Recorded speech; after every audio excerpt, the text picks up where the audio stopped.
couldn't just stay home, man. I mean, how many spots you need? You should really, you probably pass me. For the day. Okay, well, I ended up today was not good.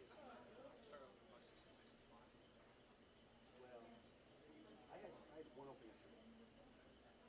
Today I start off opening up the spare opening. I'm like, okay. What's that? Well, closed a couple times today. Today I could be coming to the day. Week?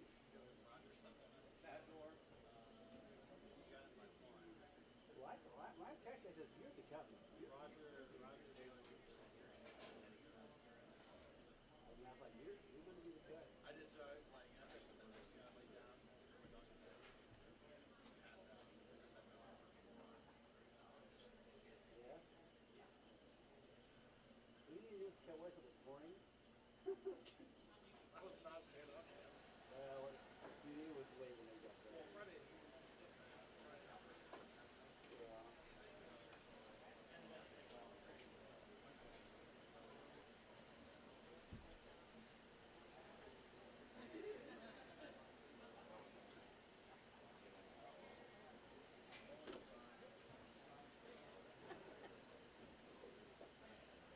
Only Sunday, I guess.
Good afternoon, everyone, and welcome to the 2022 Ebonite Winter Classic Finals. My name is Mike Flanagan from InsideBowling.com, and I'm glad you're with us today to watch the conclusion of our event.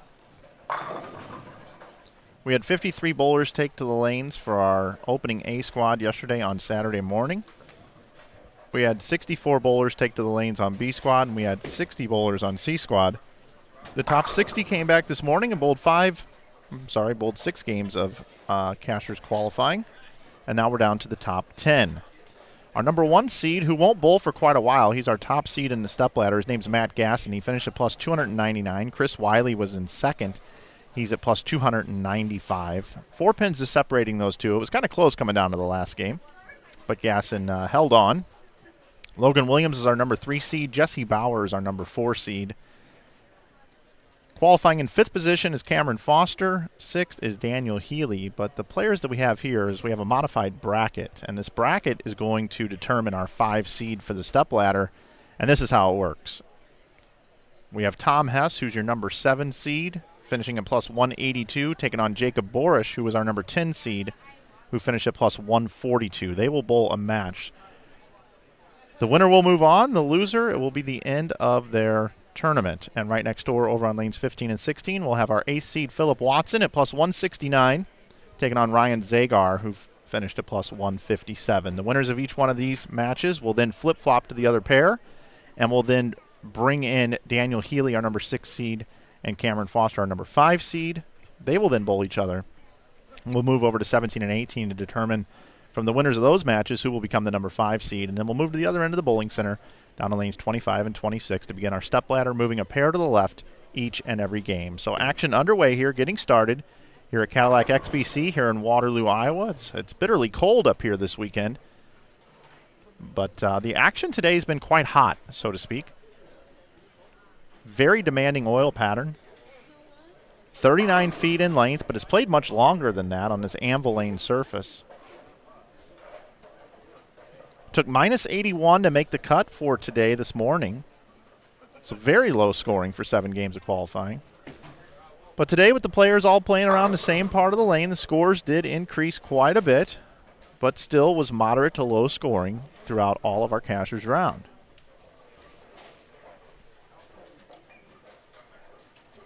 Tom Hess coming in today was in 19th position. Jacob Borish was in 14th position, both getting inside the top 10 with how they bowled this morning.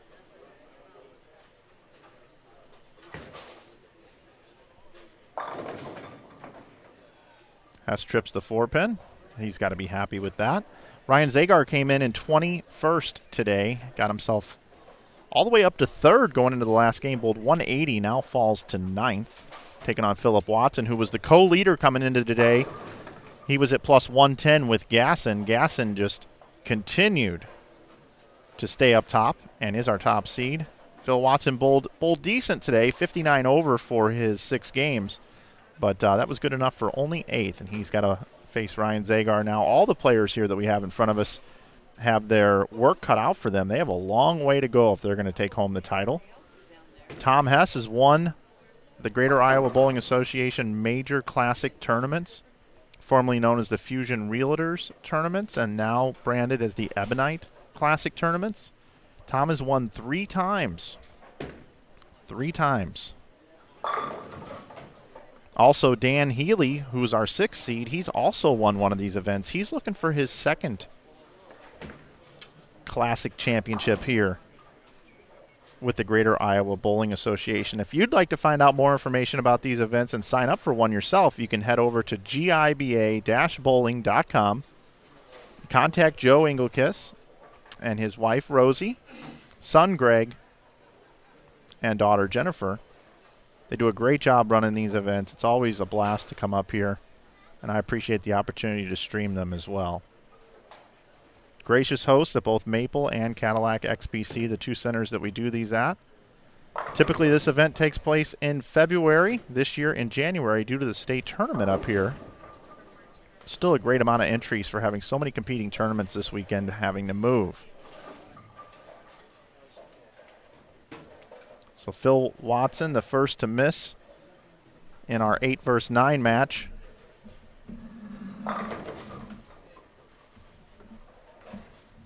Borish and Hess, with a spare conversion here, would be tied through 2 frames. Also, folks, it wouldn't be possible to have this streaming for you and the amount of bowlers that show up if it wasn't for our great sponsors. Our title sponsor, Ebonite, and the Brunswick family of brands. When you're considering your next bowling ball purchase, make sure you consider a Ebonite bowling product or a bowling ball from the Brunswick family of brands. That goes for accessories, bags, shoes, and everything else as well. Thank you, Ebonite, for continuing to sponsor the Greater Iowa Bowling Association. We want to thank Brandon Steen and the folks over at USA Mortgage as well for being a continued sponsor of this event. And since day one, the Waterloo Convention and Visitors Bureau, they see how many bowlers that come up here. They also support this event, give some nice sponsorship dollars as well. And, of course, the official beer of the Greater Iowa Bowling Association, Budweiser. Thanks to Budweiser. This Bud's for you, everybody. And don't forget also the OP restaurant over on Ridgeway. Our man Andy and the folks over there will take care of you. Anytime you're in Waterloo, head over to the OP restaurant on Ridgeway. Our official jersey supplier here at the Greater Iowa Bowling Association, as well as Infusion Bowling. Head over to infusionbowling.com. You can get yourself some nice bowling apparel. And you can use the coupon code GIBA. GIBA will get you 25% off over at infusionbowling.com. And, of course, if you're in the area up here in Iowa, there's a great convenience mart chain where you can pick up your gas, get your snacks. Head over to Kwik Star and Kwik Trip, also a supporting sponsor of the Winter Classic. And then, of course, when I come up here, when I stay at the Hampton Inn, the official hotel of the Greater Iowa Bowling Association Classic Tournaments here in Waterloo. So thank you to all of our sponsors, and of course, thank you for watching. We provide free streaming here, but we do have a fee. The fee is to like this video and to subscribe to our YouTube channel. Follow us over on social media. Not only follow us on social media, but follow the Greater Iowa Bowling Association as well. They have an Instagram page as well as a Facebook page with a lot of information about their events.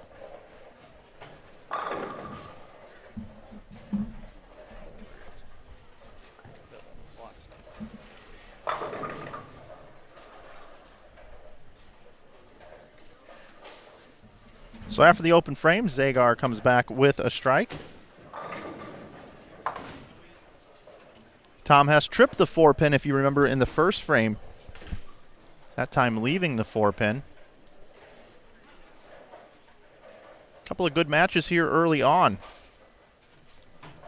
Again, just a reminder, if you're just joining us, Daniel Healy, our number 6 seed, will come in to face the winners of one of these matches, as well as Cameron Foster, our number 5 seed.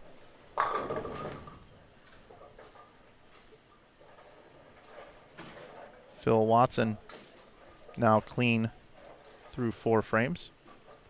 Slight lead. 17-pin lead currently through 4. Now here's Hess up on the left lane. He liked that one.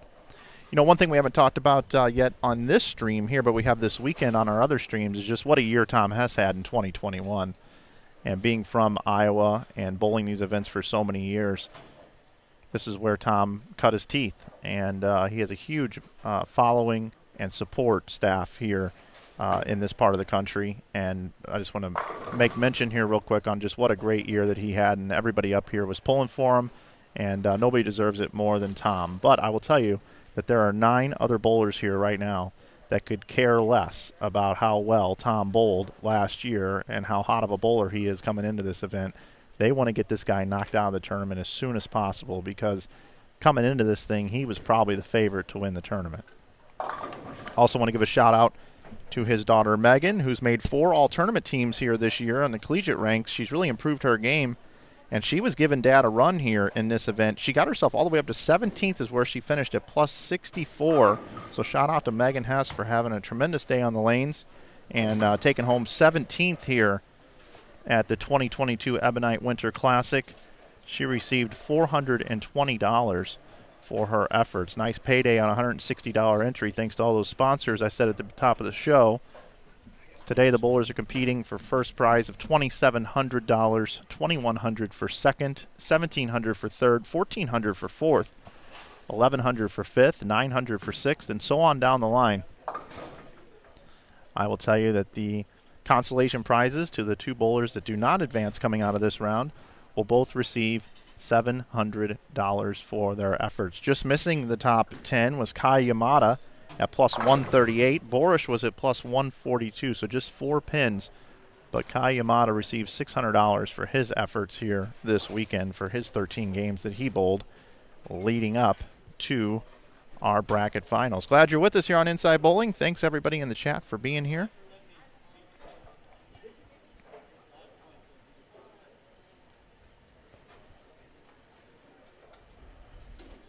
We've had great participation all weekend watching the event. Had some fun during qualifying. Got a little more serious here this morning, and now the bowlers deserve all the attention as we move forward. You see that pocket hit there, leaving the 7-pin for Borish. Coming off that open frame there in the 4th. Still anybody's match on both games here, both matches. But Phil Watson clean through 5. Zagar with the 1 open frame and 2 6 counts now on the right lane back to back. He's been perfect though over here on this left lane. Needs to continue to do so. Borish with the spare.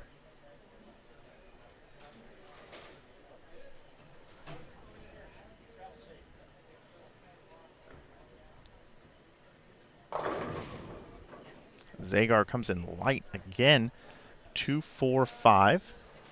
I wonder if he's just throwing it a little too fast right now. A little amped up here. Very easy to do. We saw a lot of 2-pin combinations here this weekend on this oil pattern. Again, 39 feet in length, 2-to-1 ratio, 28.5 milliliters of oil. There's Hess down and through his shot. And that one hooked. He looks a little confused by that result. And this is no gimme here going away at this. He's got the sleeper pin back there. That's the 3, 6, 9, 10. Both of these spares actually not easy spares, especially on a flat condition like this. Hard and straight is the route for Zagar. Covers it with no problem whatsoever.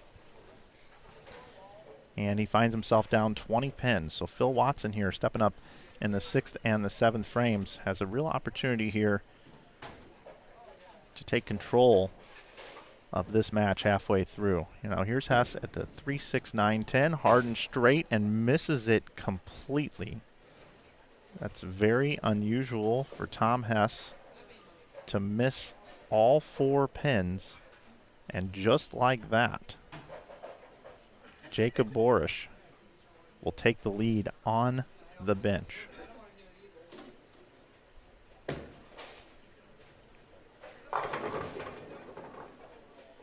Phil Watson, another pocket hit. 5 doesn't quite drive into the 7 on that one.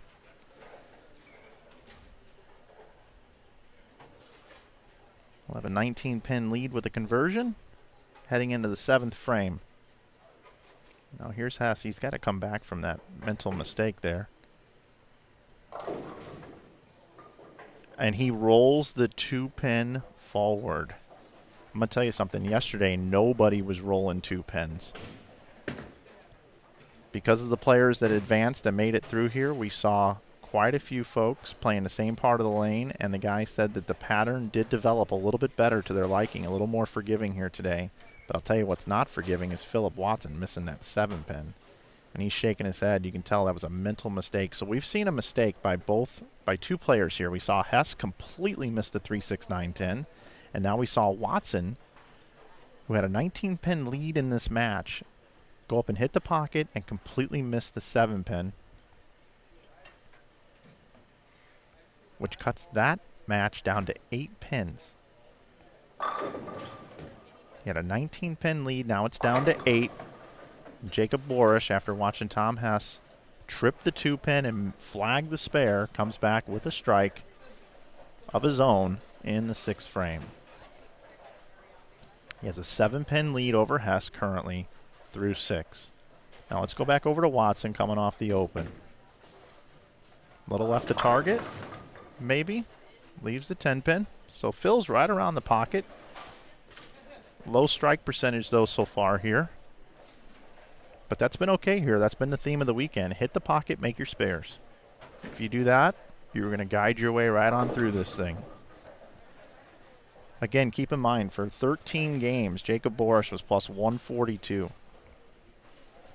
That's not even 211. It's just over 210 a game, which is very low in today's scoring environment in the game of bowling. So Jacob with that double, and Tom gives him 5. Tom's been friends with his dad, Lenny Borish, for many, many years. Has a lot of respect for the family. Things are a little friendly out here on the lanes, even though there's a lot on the line. Philip Watson with the spare now. Ryan Zagar has an opportunity in the 7th and 8th here to take the lead for the first time. Oh, Hess threw that one way right.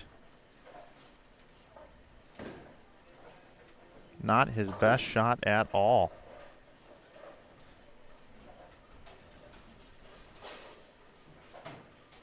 That's a 6 count. 1, 2, 8, 10.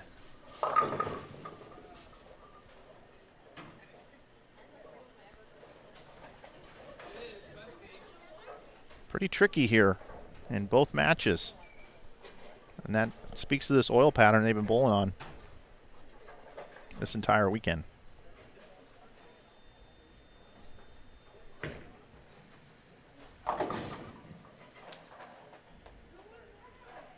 Thank you in the chat. I had to build that other one out.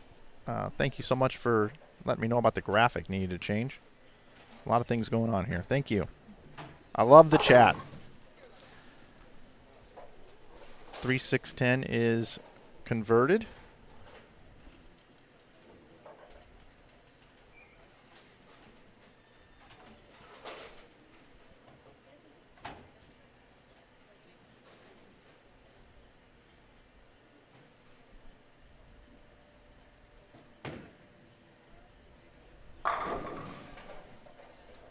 Hess comes back with a strike. Focus our attention on 15 and 16. 11-pin advantage for Watson. Zagar's gotten 6, 7, and 7 his last 3 balls. And now gets 8. Could have very easily been 7. I mean, Ryan's very consistent with what he's doing out there on the lanes. Just the result is also consistent and not consistently good.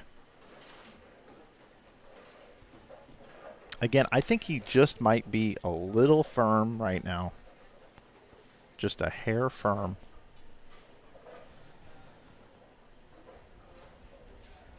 Huge shot here for Borish. And that's money.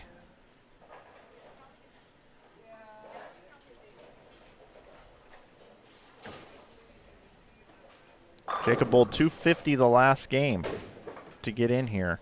And now another spare error. Another spare error right here. This one happens to go to Zagar. You saw Phil Watson miss that 7-pin earlier, and that can normally come back to bite you. Typically, when you miss easy spares, you don't advance. But Zagar there evens it up. One single pin, or not single pin, but very easy makeable spare missed by each player.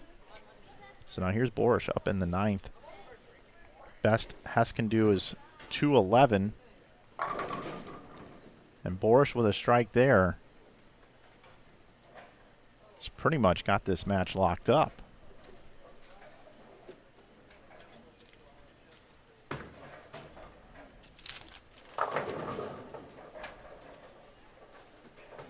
It's just going to need some count in the 10th frame. And he'll be eliminating arguably the favorite coming into this event, Tom Hess.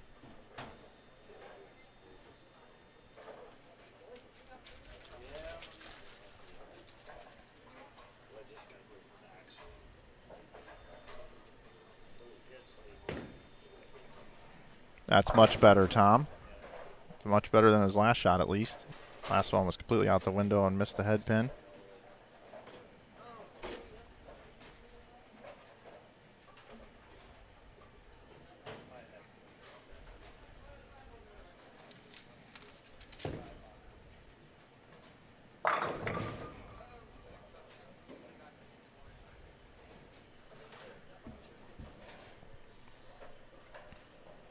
Phil leaves the 10 pin.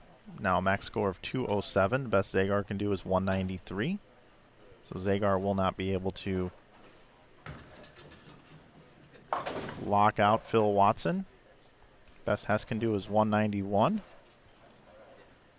Safe to say that Jacob Borish is going to advance. Tom Hess is going to finish in the 9th, 10th position and receive $700 for his efforts. Nice spare by Phil Watson.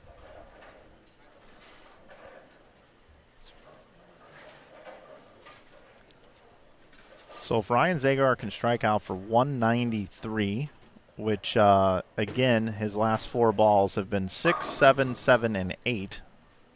The probability of that is very low. But if he were to do that,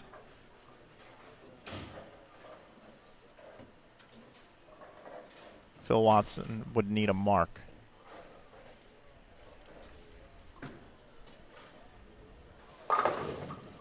And that's all she wrote over there. Phil Watson's going to advance. Ryan Zagar is going to finish in the 9th, 10th position along with Tom Hess, and they're both going to receive $700 for their efforts.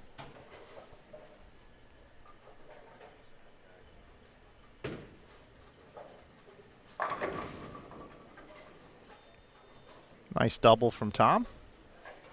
Again, congratulations to Tom Hess on what a tremendous year that he had out there on the PBA 50 Tour, winning Rookie of the Year, Player of the Year, a couple of majors, and also taking home a gold medal last year. Congratulations to Tom, and it's always a pleasure to have Tom in the field. I appreciate the time he spent in the booth yesterday with me as well.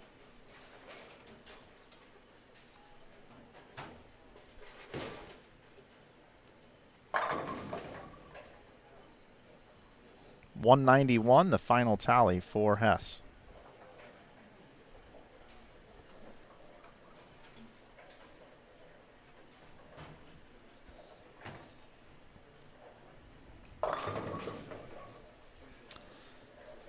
And I'm sure Ryan Zagar would like to have this one back. I mean, if you look at what's happened here, double, 6, strike, and then he's got 6, 7, or 8 every single frame since. And you look at Phil Watson, strikes and 9s, keeping it more around the pocket.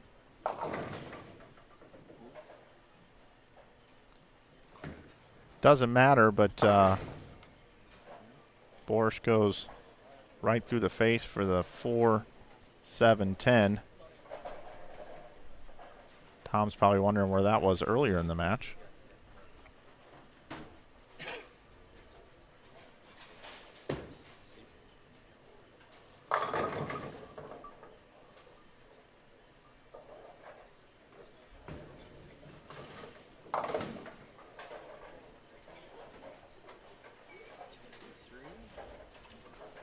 You see the hug, the handshake. Jacob Borish, 203. Tom Hess, 191, your final. Ryan Zagar finally gets more than 8. Gets 9. Leaves the 2-pin. Finishes with 169. Phil Watson with a spare can get to 196.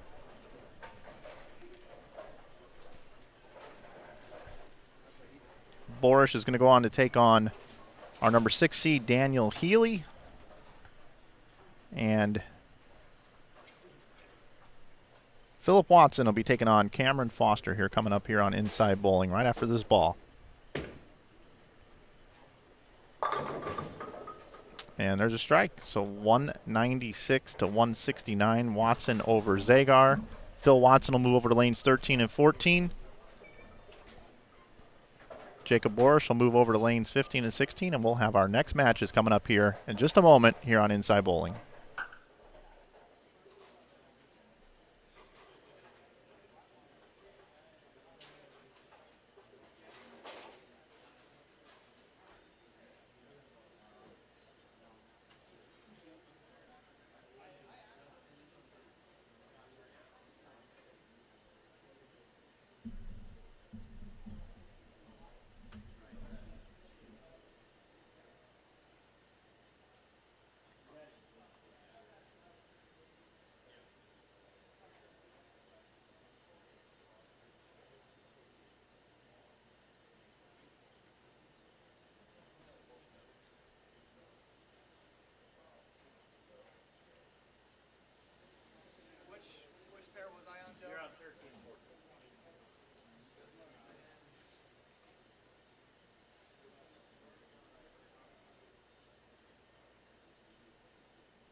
get 3 on each lane, guys.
Okay, folks, welcome back here. We've got our next round of bracket play.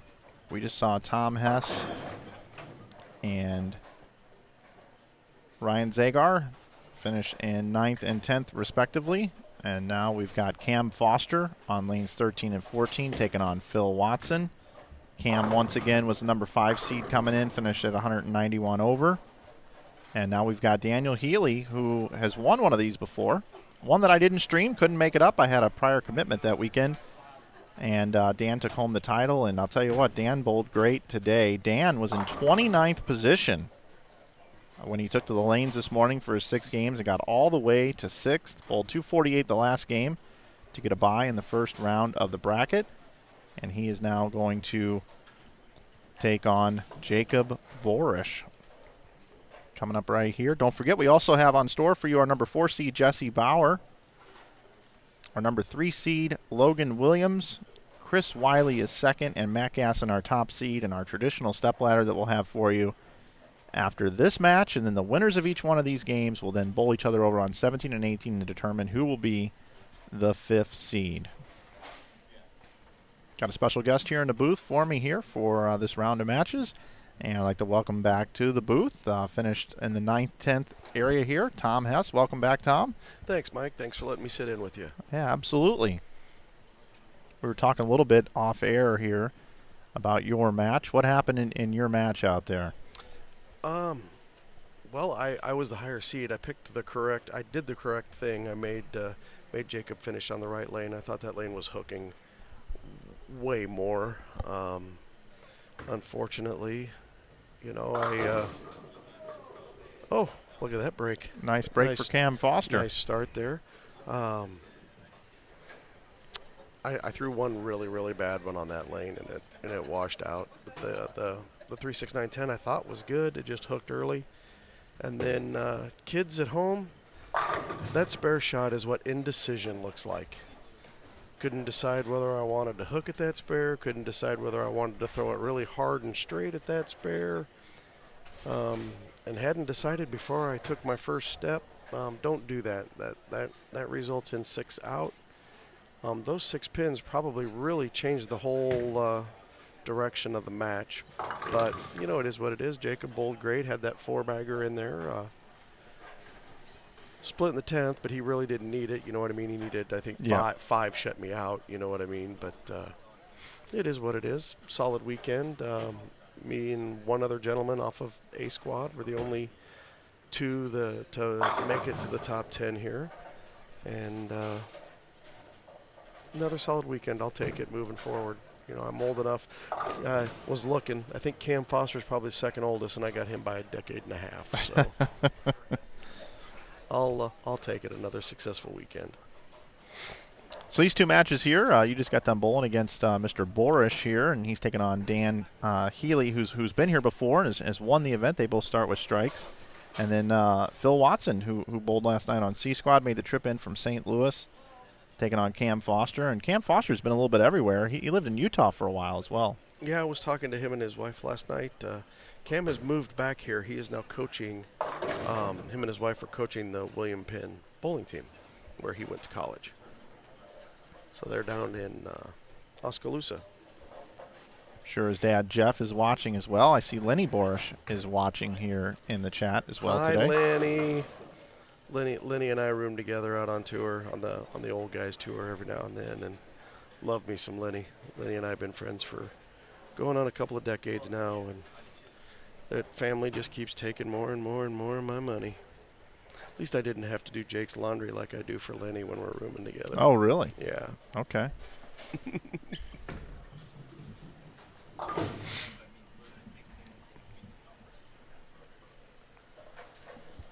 Everybody's clean so far through a frame and a half here.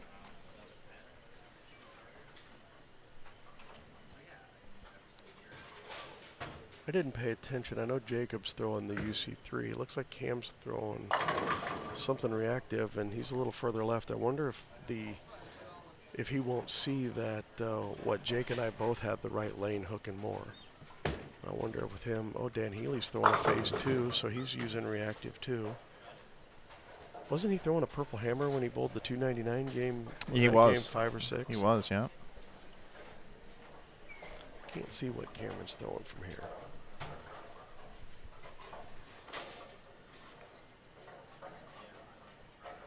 Oh, looks like the hype. Looks like he's throwing a hyped pearl, it looks like, from here. That's just a guess. Oh, that's on that lane. That's a different ball than he threw on the right lane. So a spare for Dan, a strike for Cam. That's called the full parlay, taking care of that break he got in the first frame, stepping up, throwing 2 really good ones, turning that into a 3-bagger.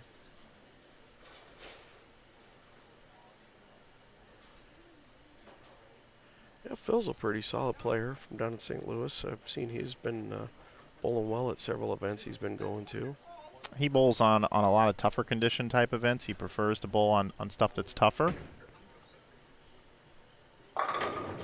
Oh, God. And there's a blower 710 for him. Bowling, so cruel. See what Dan does here. Pretty good. Yeah, I really don't know a lot about Dan's game. Obviously, I would know more if I'd have been calling the action when he won. But I can tell you that today he made that huge jump, 29th to 6th. I watched him bowl 299 right in front of us here, and he's got a very solid game. Yeah, Dan's a very solid player. I believe he might have bowled collegiately at Mount Mercy. I know he's from Cedar Rapids. I'm not 100% sure on that, so if I'm wrong and anybody's listening in the chat and they want to correct us, that would be great. But yeah, very solid player. You know, nothing flashy. Keeps the ball in play. Make your spares.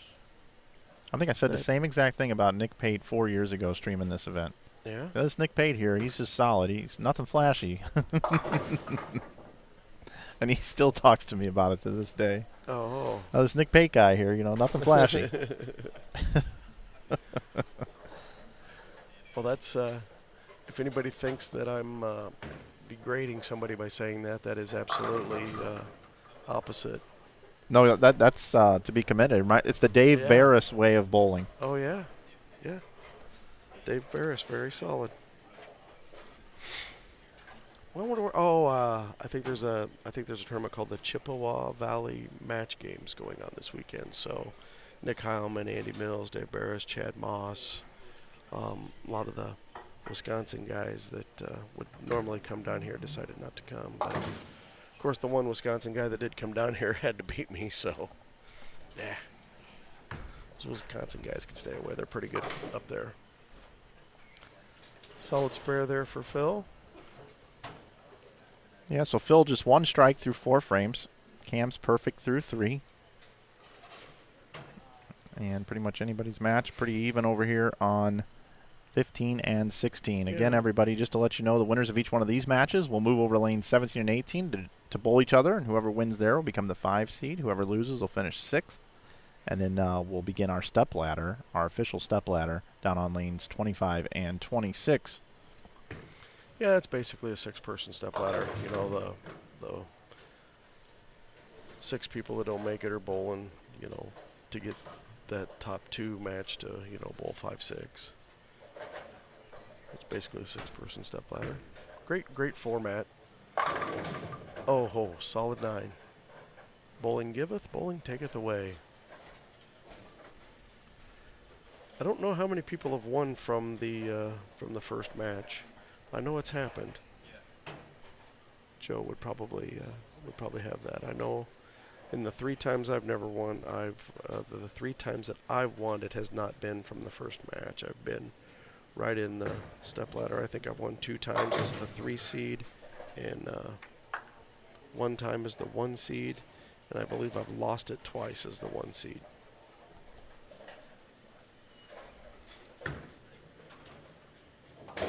Whew. Right in the middle of the side. Took over that 9-pin.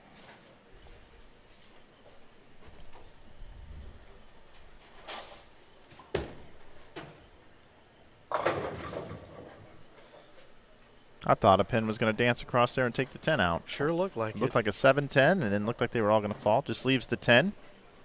So going at a Dutch pace now on 15 and 16. A Dutch pace meaning spare strike, which is a Dutch 200. You used to get a patch for that back in the day. Now you just get mad. Pretty good shot from Cam there. Although if you would have bowled all Dutch 200s in this event for all 13 games, you would have finished in 32nd position. Not awful.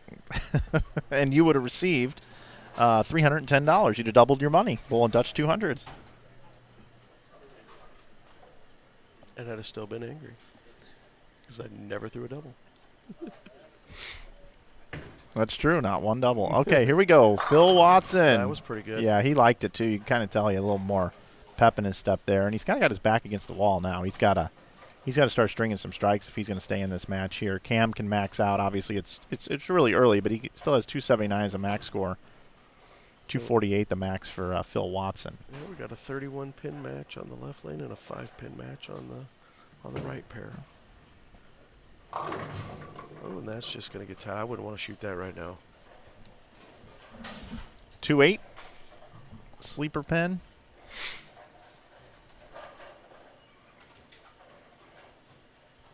Did it feel like this pattern played longer than 39 feet to you? It did, very much so yesterday. From what we bought, I don't know if the multiple strips and oils cleaned the gutter up a little bit better, but I thought yesterday morning the gutter was way trickier than they were today. Gutter was much more consistent. I'm kind of kicking myself for not re-bowling.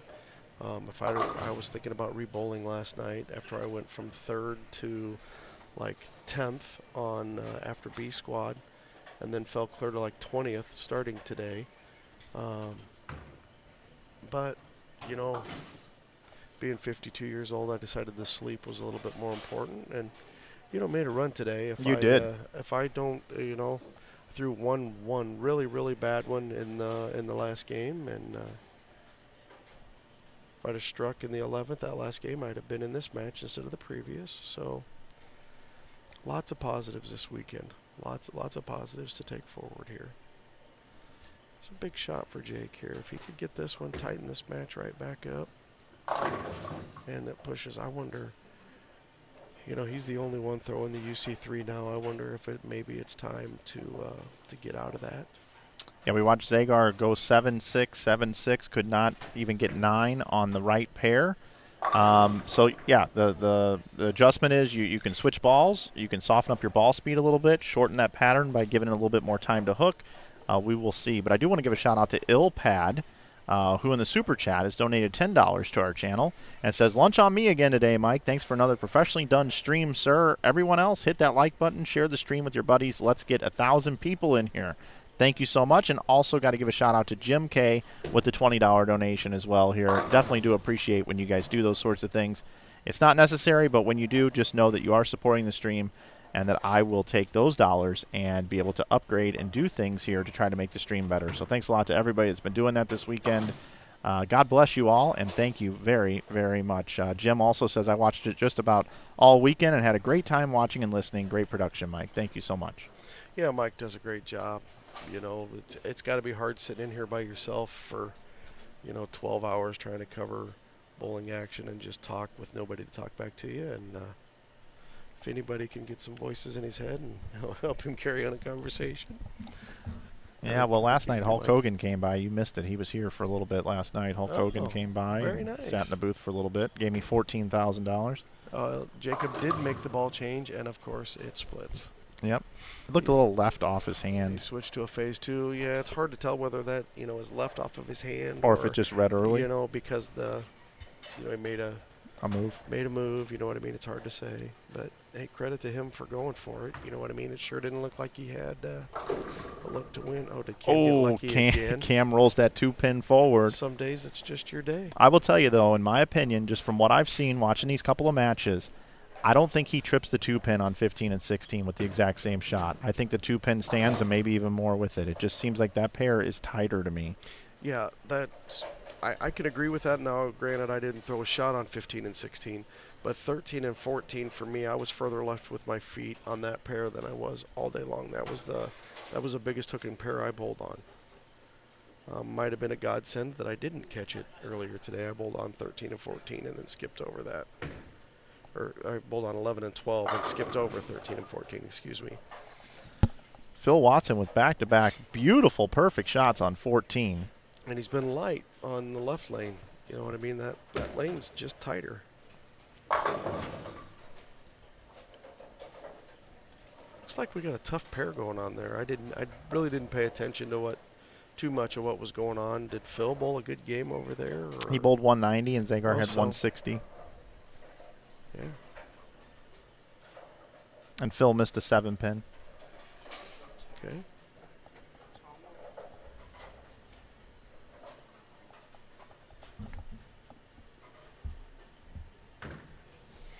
Here's Phil. He needs it, and he gets it. What a great shot by Phil Watson right there. Yeah, that give him a little bit more life. He's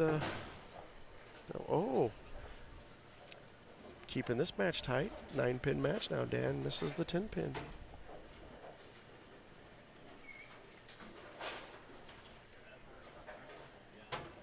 Yeah, and that's just frustrating. Throwing in a lot of spares this weekend. Spare shooting's what gets you here, and then you come into the most important games. The most important game's always your last when it gets to this part of the tournament, and when you miss easy spares, that can come back to bite you. Yes, sir. Another solid shot by Cam Foster on the right lane. So Phil Watson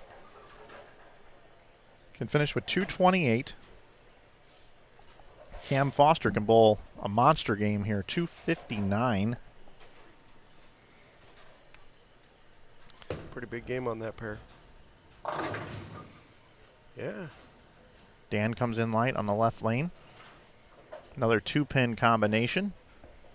Pretty consistent to what we've seen on 15 and 16. So here's Cam Foster up in the 9th. Rolled a 2-pin the last time. What's he going to do here? Give some life to Phil there with that. 4, 6, 7.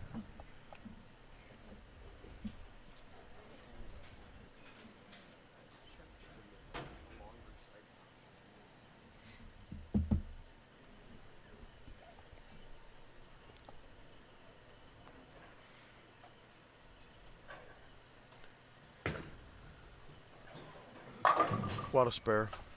Yeah, it's a tough spare, especially with just the 6 count there with the sleeper and everything going cross lane. Dan covers it up. Cam gets 2. So according to my calculations here, it looks like Cam can strike out for 224. Phil can strike out for 228. Yeah, so Phil's stepping up with the opportunity to strike out and win the match. Yeah. Shut him out. Needs 3 strikes, starts here in the 9th.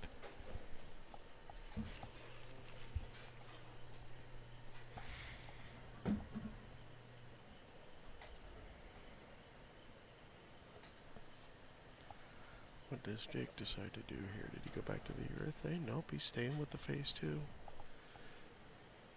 See if he makes a move here. Looks pretty good. Oh, good shot. We've got a couple of matches going on here. All right, and here's Phil. Last 2 shots on this lane have been money. That one's got a hook. And it does. Light swisher. I think that one was a little right of where he wanted it at the end of the pattern. But you know what? He stayed down and through the shot. That hit carried for me very well this weekend, especially today. If I got my ball a little bit right at what I was looking at, I didn't want it to get back flush, because if I got it right and it got back flush, it rung the 10 more often than it struck. So I wanted it to swish when I got it there. His last 2 were money on that lane. That one a little bit light, but gets the hit. Now here's Borish on the left lane. Big double right there. Yeah, that's perfect. That's a big ball change right there. Way to stay with it. He steps up, throws the one that splits. And what's Phil gonna do on the left lane? Big shot for Watson. Oh. All right. Strike here. Phil can shut him out. Yep. It's pretty impressive right here. And with count, that one just made Cam throw a double if Phil misses here. And the momentum that you can build, you know, with being able to throw this many strikes in a row, being down that many pins in the match, and to show up when it builds confidence. It's a confidence builder as you move along in this long step ladder. He's got a long road to go, but it all starts right here. If he can strike here, he'll be the guy with the most momentum moving forward. Yeah, you got to, oh, well, just made Cam throw a double. It's a pretty good shot, just didn't carry. Dan, again, leaving the 2-8, coming up light, making that spare. I really think it's easy to get amped up and just throw it a little bit harder, especially when you're bowling head-to-head matches like this. You got a little bit of a crowd behind you. You know, it's not your typical qualifying with a bunch of guys around you, and you just lose your ball reaction. I think that's what happened to Zagar earlier on this pair, and I kind of feel like that's what's happening to Dan on some of his shots. Yeah, you know, Mike, I can agree with that. When you're in a head-to-head match, you know what I mean? You only got 10 frames, you only got 10 shots. You almost feel like each shot is just a little bit more important, and it's harder to relax and just make a good shot, you know? You almost feel like you have to press. Strike here, he can get to 204, Oh, but that's not going to be the case with that 610. So he can Oh. bowl 192 max score. Still not out of it. no. See how Cam does here. It's got to have this one. Must have. Oh, and he's solid 9s.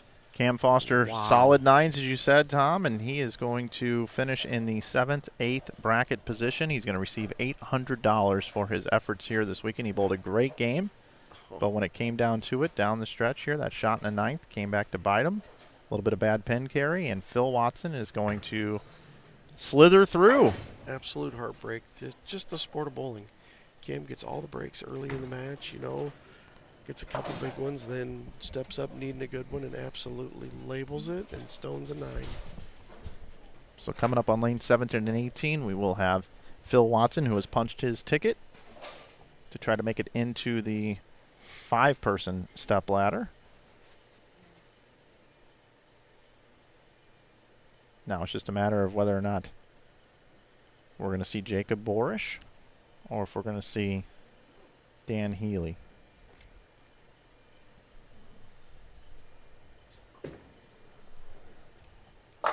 Good shot. Just a little bit tight. Man, that sucks. That's brutal. So Phil Watson, 217. That's the old never Advances. give up there. Late, what do you throw, a late 4 or 5 bagger there to get right back into the match? In case you're wondering, everybody, tournament bowling has been completed on that pair. The scoreboard tells us that. Yep. Yeah. Yeah, if your camera was down a little bit, it would also tell you that the pin shutters will be turning off shortly. Good spare by Jacob there. 217 to 214 was that final score. That's what I was waiting on. Yeah. All right, so here we go. Got Dan on the bench, can get to 192, but Jacob controls his fate right here. He can do enough here in the 10th to advance. It's always nice to have the ball in your hands. It's a 4-pin match. Absolutely. That's why 95% of the time I have my opponent start the match. I'd like to step up and just take care of business myself and get it over with.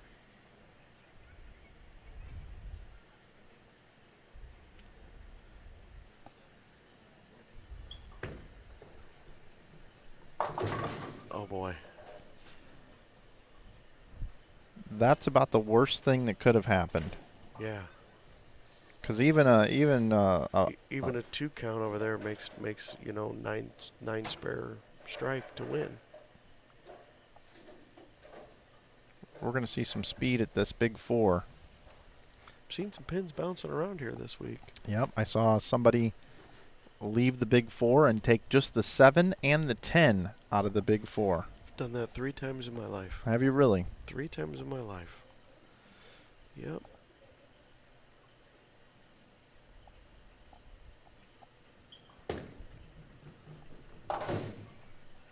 Gets the 2. So that's 170.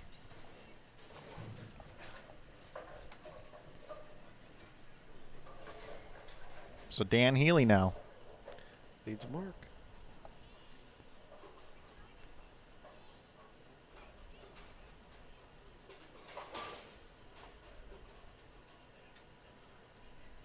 Nine out would be a tie. Needs a mark like Tom said. And a strike will do it. That's the best mark to get. So Dan Healy advances. Congrats to Dan. Jacob Borish receives $800 for finishing in the 7th and 8th category. Yep. Now you got to go move some cameras, don't you? I will, yeah. Over here to 17 and 18. We'll take a short break, and we'll be right back, everybody. Thank you very much.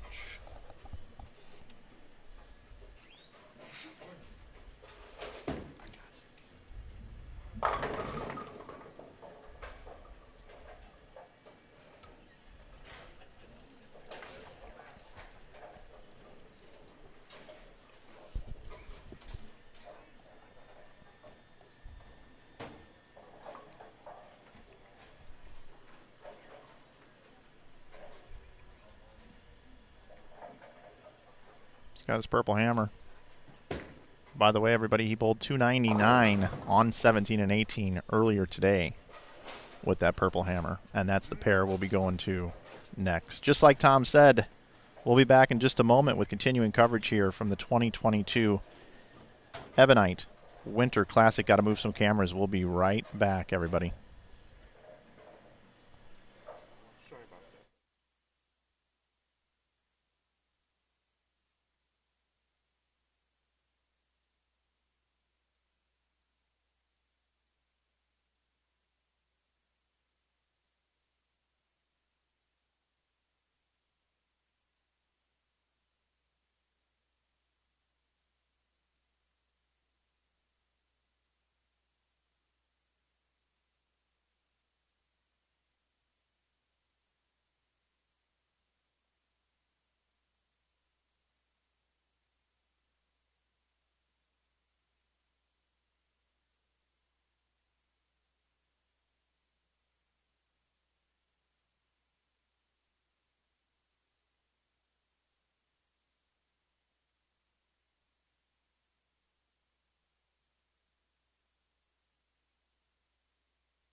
Well, we've got a slight break in the action here before we get started with this match. We had a 180 on 18. Looks like they're clearing that right now. So welcome back to continuing coverage of the 2022 Ebonite Winter Classic. My name is Mike Flanagan. I'll be joined by Tom Hess during this match.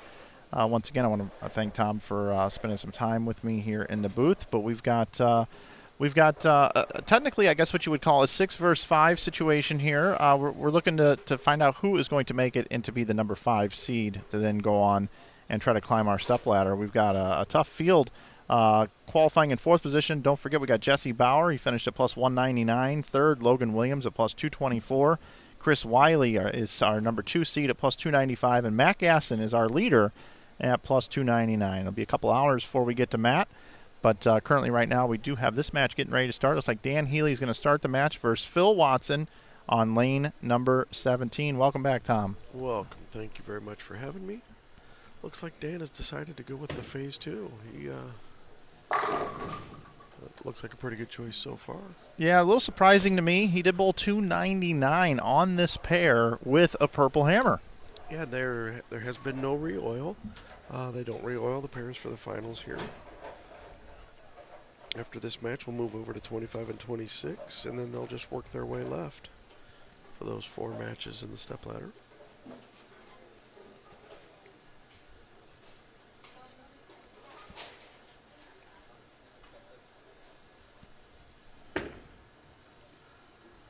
Oh, got that. Oh, I thought that was a little right.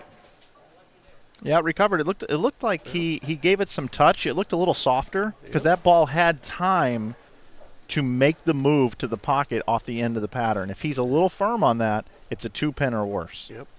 He did make the comment, got lucky there when he was coming back off the approach. I don't know if the other microphones picked that up. Little luck never hurt anybody. So here's Watson here up on the left lane. I would anticipate about 223 needing to be the score you need to win this game. 223. That's what I'm setting it at. Okay. That's a little inside. Ball held pocket. He wasn't happy with it, but he could have got a break there. He could have got a double. I think if somebody bowls 223, they definitely win this match. I think you're a little high with your prediction. Okay. Especially when it comes down to crunch time, you know, and the guy's got to make it. Got to make a shot. Nerves get the best of you. And well, Tom, in 17 minutes, when it's 223 to 222, okay, right here, you and I, we can have a little moment here. Okay. Okay. All right. All right. There's a spare for Phil. 223 to 222. So you're admitting that there's going to be some bad counts in the middle of this match. You know, you don't get to 22 and 23 with all 9s and spares. That's true. That's true. Some 6s and some 3s and 3, some 6, 7s. 3, 6, 9, 10 conversion and a bucket maybe. Oh, you're supposed to make that when you leave. Yeah, you're supposed to leave with 3, 6, 9, 10. Oh, you're supposed to make it. Yeah, at least get one. Oh, I thought none was a better option there. Yep. So far through 2 frames here. If Dan runs this 10-pin over, we'll be tied through 2 frames with pretty much identical scores here. Strike 10-pin spare, strike 10-pin spare.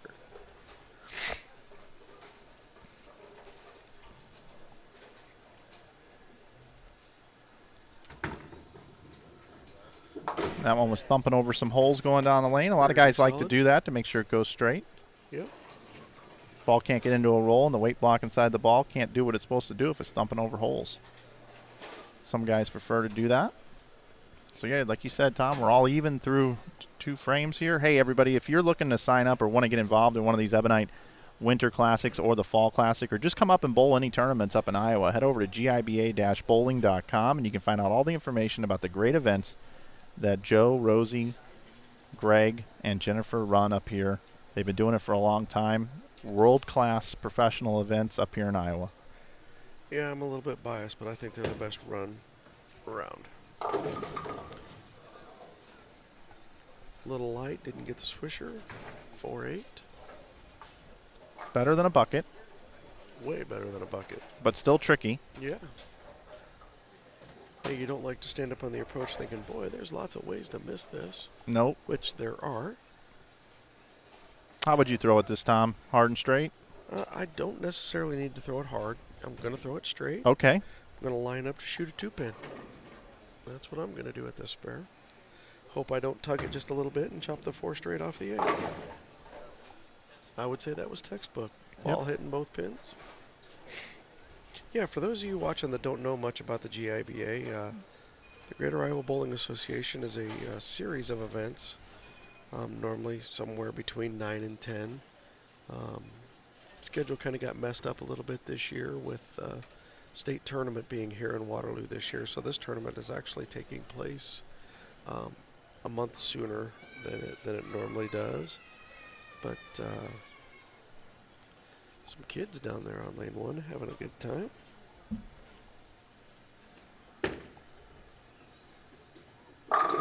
Great shot by Phil. 2-pin lead. But yeah, so we basically have 3 major events. We have the 11th frame, which takes place in August up at the beautiful Cherry Lanes in Dubuque, and the 2 Ebonite Classics, the Fall Classic, which happens over at Maple Lanes, the beautifully rebuilt Maple Lanes. And Yeah, it's gorgeous there. And the Winter Classic here in Cadillac XBC. This one isn't considered a major, but Joe also holds a qualifier for the U.S. Open. Our Iowa Open is a direct entry into the U.S. Open field. Oh, pretty good shot there. That was way better than the other 10-pin he left. This event has something in common with the event that just happened up in Minnesota, the NHL Winter Classic. It was bitterly cold there, and it's been bitterly cold here as well at our Winter Classic. Yeah, it's a little chilly out there, but you know it's January in Iowa. What do you expect? Solid spare. I'm not complaining. I'm just stating the facts. Yeah, fair enough. I will tell you, I went to go put my sunglasses on this morning in the car. Yeah. And I couldn't put them on. Did you leave them in the car last night? Yeah, they were like ice sticks. A little too cold? Yeah, can't have it. Fair enough.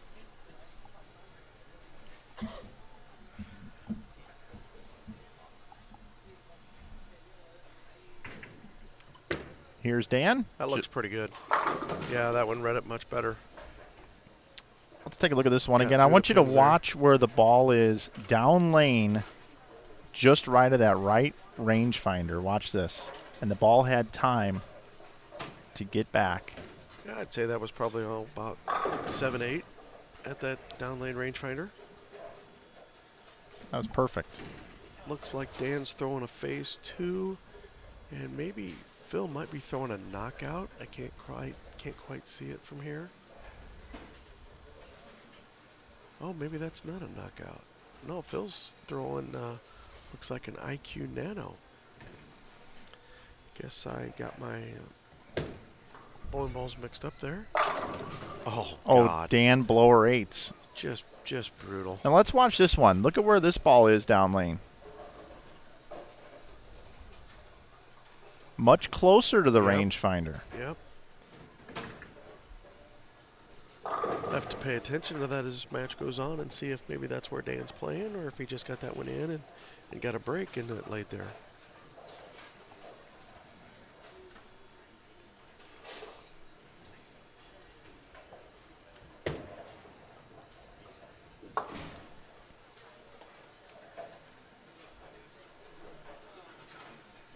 Those of you that work for ball companies or any sort of sponsors out there, both of these players right here have a lot of real estate available on their jerseys. If anybody wants to sponsor these folks here, maybe you own a restaurant, maybe you own a Fortune 500 company, I don't know, maybe you're a CEO. Phil Watson's got a lot of real estate available that you could sponsor him, and Dan couldn't even get a dice-up jersey for today. He's just wearing a polo shirt he picked up at Dillard's, I think.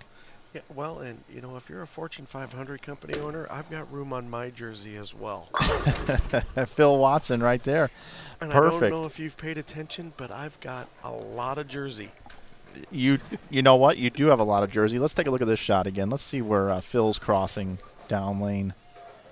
That's just inside of where Dan was on that Yep, lane. just barely.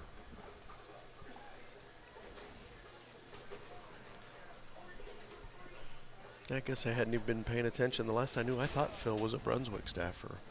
He must not be anymore, as he's throwing the IQ Nano Pearl. Yeah, I think he's just kind of throwing everything right now.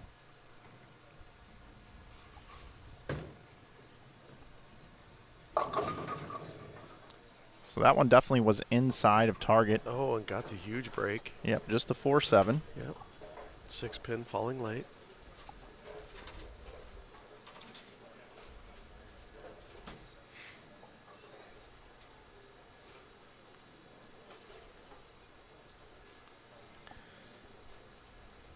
Should be a pretty relatively easy spare, but nothing's a give me here.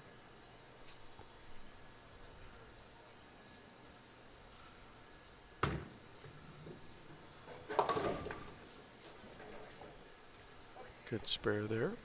Still got a 2-pin match here. I want to thank all of our viewers that are watching live and those that will be watching archive coverage of the 2022 Ebonite Winter Classic.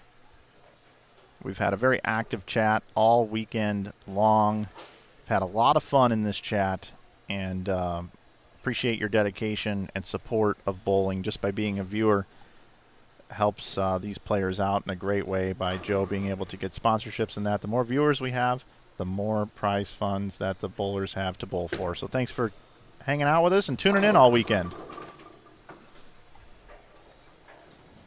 That one looked to be in the same spot. I wonder that one might Let's just have go. been a little Let's quicker. take a look at it. Let's take a look at it again. That was in about the same spot. Must have just been a little quicker. A little firm. Just kind of hung up down there. That's kind of what I had yesterday morning bowling. Speed control was really huge. I'll see if the guys in the truck can compare the two side by side and see if we can get a difference of how much it was faster from point of release till it hit the pins. Okay. We'll see if the guys in the truck can put that together for us. Mike just mentioned the archives. If you're watching for the first time, thank you. And if you want to go to Mike's YouTube channel, through the years, this is the 22nd or 23rd Ebonite Classic, and there's been some really, really, really good matches if you want to take the time to search back through and watch. There's some really good champions that have won this event. Some guys really worth watching that have gone on to done some bigger things after winning one of these. Couldn't have said it better myself. I've had some great matches. Derek Sapp went Brooklyn in the 10th frame to shoot 300 for the title one year. Kind of fell off of that one, and it picked up in the right spot and ran him over. Well, both players are clean through 6.5 frames here. We're looking at a 3-pin match right now. This is the best match of the day so far. Thanks. I thought mine was pretty good. I thought I was pretty entertaining. Showed everybody what not to do. At this point, I think we need somebody to leave like a 5-pin or something and miss it. That way you're no longer the highlight of the day. No. Don't wish that on anybody. No, just a nice, good, clean match. Like to see who comes through. That was pretty good. There you go. Let's see where this one crosses, right? The last one was like 2 boards right of the rangefinder. That one was too. Close. Yeah, but it looked like he executed the shot better, and it just seemed like the speed control was better. I'd say Phil was in a pretty good match. Their last match, that was a pretty good match. Stepping up and throwing the big 5-bagger at the end of the match. Cameron stepping up, needing to make a shot, and absolutely aces it in solid 9s.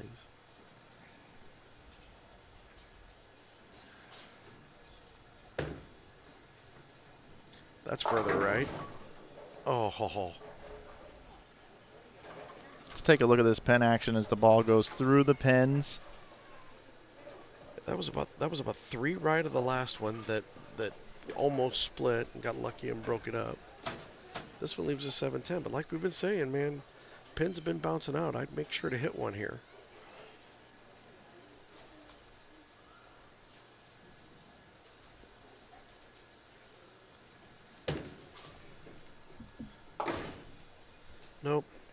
couldn't get it to kick out. We had a fantastic 7-10 call here, me and you, a couple years ago. We did. Yeah, when Kyle Kroll made the 7-10. Yep, we did. Yeah, we had a lot of fun in the booth with that one. Yes, we did. All right, let's see how Dan responds here to the Forgot about that one. Open.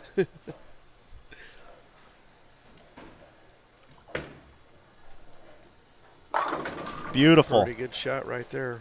All right, so a double in the 7th and the 8th. Capitalizes on the bad break by Phil Watson, leaving that 7-10. The best Watson can bowl is 208. 237 the max for Dan.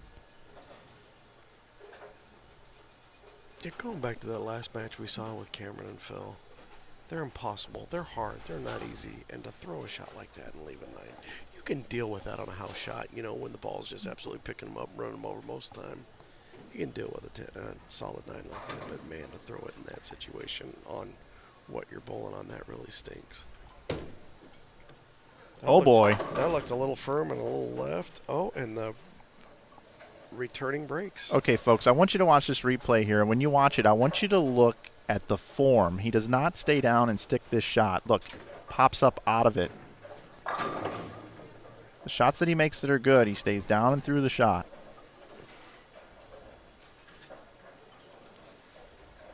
That could have been a little bit of a timing issue. What happens behind the foul line creates what happens past the foul line.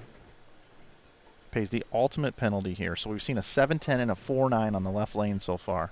Yeah, this is makeable. I think he's going to make it. Oh, that's about as close as you can come without making it. But so Phil is in a very similar situation as he was in the last match. Yep. Phil can go up, and he can control his destiny. He can strike out for 208. Dan can strike out for 201. By the way, my 223 completely out the window. You were right, Tom. Boy, I'm going to go back through the archives and find that and save that. I might make that my ringtone. Mike Flanagan saying Tom Hess is right. Oh, my goodness. Oh, my goodness. Phil Watson has left back-to-back 7-10s now, just when he has the opportunity with the 4-9 bad break by Dan. Now it comes right back to him here. Back-to-back 7-10s. That one, you know, I don't know if you're going to replay that one, but that one looked like it was just in just a little bit and, you know, just didn't quite go through the pins. About some cool stuff here, Phil. Bounce that out. Nope.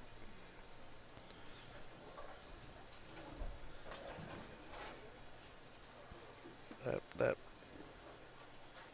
Well, Phil can still strike out for 187. Yeah, yep. I was adding wrong there. And so that would make Dan have to mark. double to make Dan mark. You know. And the last 3 frames out of these guys. Yeah, been awful. Three opens. Yeah. 3 opens on pocket hits. Yeah, pocket hits. Right? So anything can happen 7-10, here. 4-9, 7-10. If we had live betting How about here, this? Dan is 85% to win. Has to have it ball change. Has to double to make his guy mark, and he's ball changing here. That was pretty good. That's gutsy. That was a magnificent ball change. That's gutsy. See if he can repeat it. Do the old wash, rinse, repeat.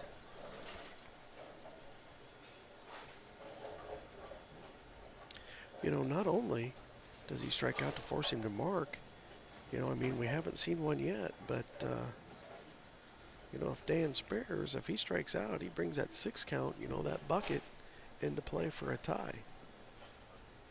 That's where getting 0 on that 4-9 could become huge. Oh, that's pretty close. Oh, and the ring 10. So 177 now. Danny's got 2 shots to get 7 pins.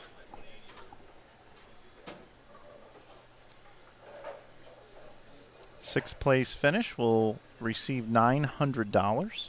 Pretty solid weekend for a 6th-place finish at a, little local event, huh? Mm-hmm. I guess this one probably shouldn't be considered a local event, even though it's ran by the Greater Iowa. You got guys from all over. I wonder how many states. Did you look how many states were represented this weekend? No, I didn't. And that's enough. Yep, Dan Healy is going to advance, and he's still got a chance to become a 2-time champion as he has won one of these events before. So he's still alive. He will go on to take on Jesse Bauer coming up in our next match. The winner of that match will go on to take on Logan Williams, our number 3 seed, and then our number 2 seed is Chris Wily, and our top seed, Matt Gasson. That's what we have on store for you here this afternoon, left here on Inside Bowling. So Dan's got to feel pretty good escaping this match. He's going to throw the urethane ball here for the fill, and if he executes this shot, I would anticipate it's going to strike. But you know what? He just said, you know what, Mike? Psych. Forget you, pal. I'm going to throw resin outside. I'm going to give you a different look. I know I bowled .299 with the urethane ball, and you think I should have used it here, but in this particular case, I'm going to throw going to a little quicker ball. Another reactive ball off of the phase 2. That looked pretty good. Yeah, that's probably the right ball. But they're hopping over the divider here, going up to the high end of the house. I don't expect 25 and 26 to play close to 17 and 18, but the good thing is he'll get some practice balls down there, and we'll see what he decides. All right, well, we'll find out here in just a moment. I'm going to get this camera stuff set up, and we'll be right back here on Inside Bowling. It's going to be our man, Dan Healy, taking on Jesse Bauer coming up here, 5 versus the 4 seed here on Inside Bowling.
Ladies and gentlemen, boys and girls, welcome to lanes 25 and 26. Got our first look here for a couple of hours at Jesse Bauer. Jesse came in as the number 4 seed, finished at plus 199 for his 13 games. Bowled tremendously well throughout the day. Came in 6th, qualified 6th today, and improved to 4th position after the cashier's round this morning. He's got a real solid game. Pretty good start. Jesse, of course, taking on our man, Dan Healy, who was the number 6 seed coming in, made it through all that bracket nonsense, and established himself as the number 5 seed. He's got a long way to go, but he's got a chance to join a very short list of people that have won this event more than once. Tom Hess leading the way, my broadcast partner here, has done it 3 times. Dave Barris has done it twice. And Casey Murphy's done it twice. Yeah, I think Casey's done it twice. Dave's done it twice. I don't. Do we have a picture? Do we have the flyer here? We got the picture on the flyer. Yeah, no, I don't know. I think that's it. And Stubler, I think Stubler's won it twice also, but I might have that confused with the 11th frame. I haven't streamed every one of these. I've streamed, I think, 90% of them. If I can get up here, I'm here. All right, well, here we go. 3 for 3 to start. Your 220 is looking like it might be good for this. Oh, you like maybe. 220 this time, yeah, huh? I like 220 this one.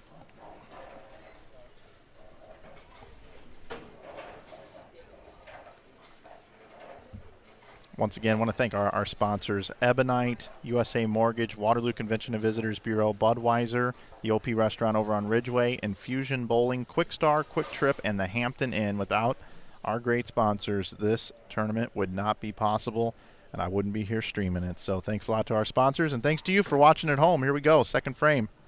Bauer.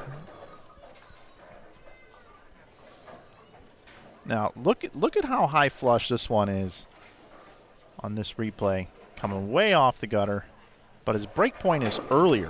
See that ball making a move earlier. It almost starts to want to change direction. It almost at the front set of rangefinders. Yeah, Jesse's throwing one of the. Everybody else that's been throwing reactive balls has been throwing them on the weaker side. Looks like Jesse, from here, I'm gonna get. I think that looks like an infamous. Much stronger ball than what everybody else has been throwing.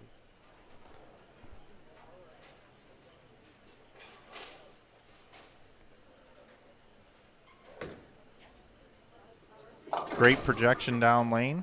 Gets that one way down lane. Leaves the 210. There's that two-pin combination we've talked about all weekend.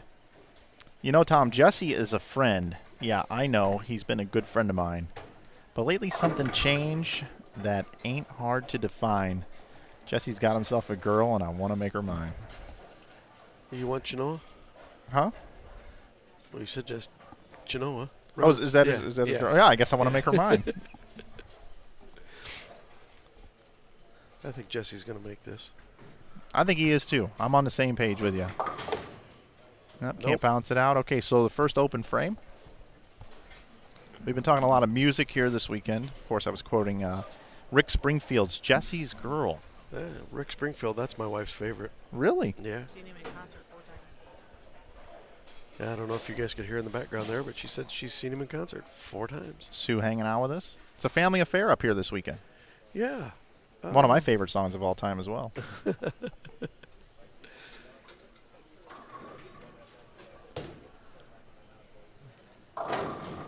Light swisher. Yeah, Dan the man. This ball looks like it's just kind of being a little more rolly off the spot than flipping off the spot. He's switched to the Zen. Yeah, you mentioned family affair. You know, I'd be remiss if I didn't shout out to my daughter. Megan was 112 under last night with 1 to go. Bowled a big 254 game 7 on B squad to get to 5,800 and make the cut. And then today, she bowled 122 over to go from minus 56 or 8 or whatever it was to plus 60 and finished in 17th. That's her highest finish at a Greater Iowa event, and couldn't be more proud.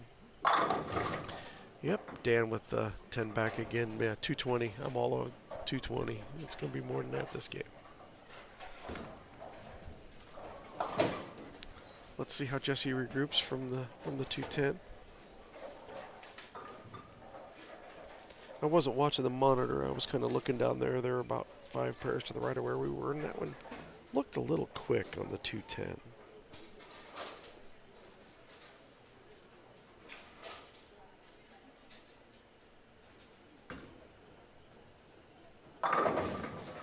Oh, 479. This sport can be so brutal. Get one a little quick, 210. So you think, I'm just going to make sure I'm a little soft with it, make sure I catch it, and ball comes off it just a little bit harder and goes through the pins a little bit high and leaves a 479. This pattern hasn't been very forgiving at all. We've seen 7-10s, we've seen 4-9s, now we've seen a 4-7-9. Just like you said, man, split back-to-back on a couple of shots that weren't too bad. Not awful. That's, you make them as hard as they are.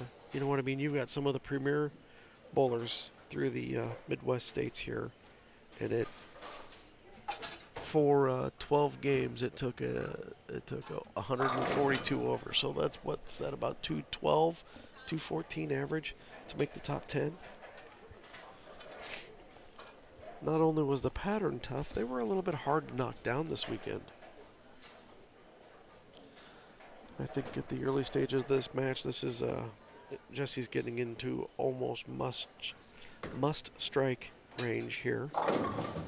And he comes up light again, this time breaking up the 210, leaving only the 2.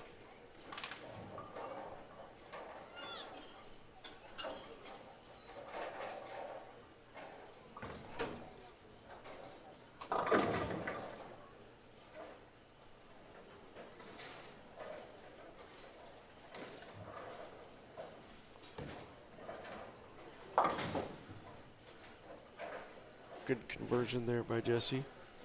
Mike, I find that one of the hardest things to do. Normally when you're the 4-5 seed for a stepladder, you're getting up bowling right away. But with this unique format, Jesse's the 4 seed, so he's got to sit here and watch 3 rounds of bowling before he even gets to step up and bowl.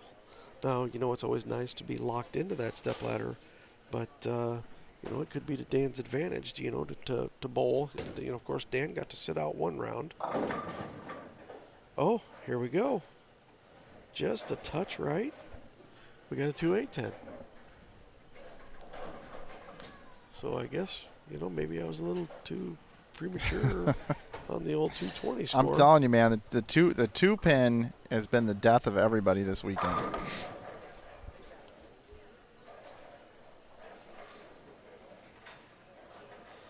And he gets the really bad break of leaving the 8 with it. 2-4-10, more apt to make. Smart move there with the situation. Just go get the count. Keep himself at 115. He'll have a 30-pin lead. Through 5 if Jesse strikes in the 6th.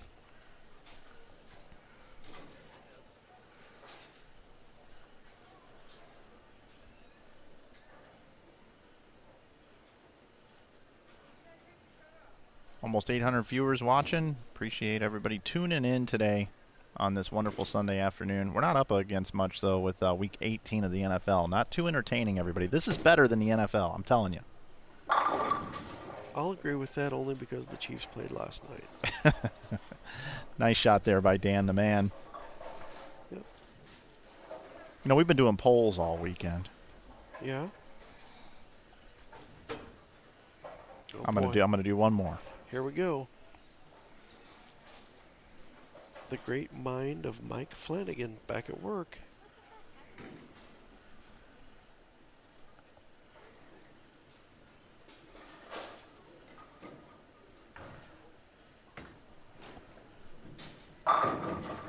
Good shot by Jesse there. See if he can regroup.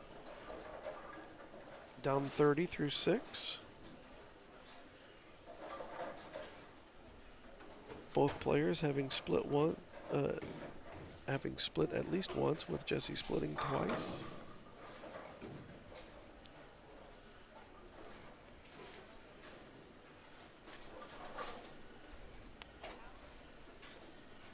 All right, what do we got for a poll question, Mike? Who will win the 2022 Ebonite Winter Classic? Matt Gasson, Chris Wily, Logan Williams, or Bauer Healy? Oh, fair enough. Oh, can you only put 4 in those polls? Gotcha.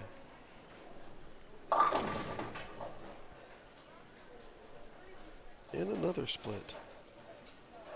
Telling you, man, it's hard to sit there for a couple hours. Oh, brutal. And then get up and get that momentum going that you just had all day long.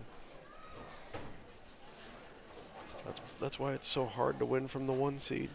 I think if I was the top seed, I would get as many bowlers as possible to come down and bowl like a 3-game sweeper with me down in the high end while I was waiting to bowl. I'm joking, but kind of not joking at the same time. Yeah, I like that plan.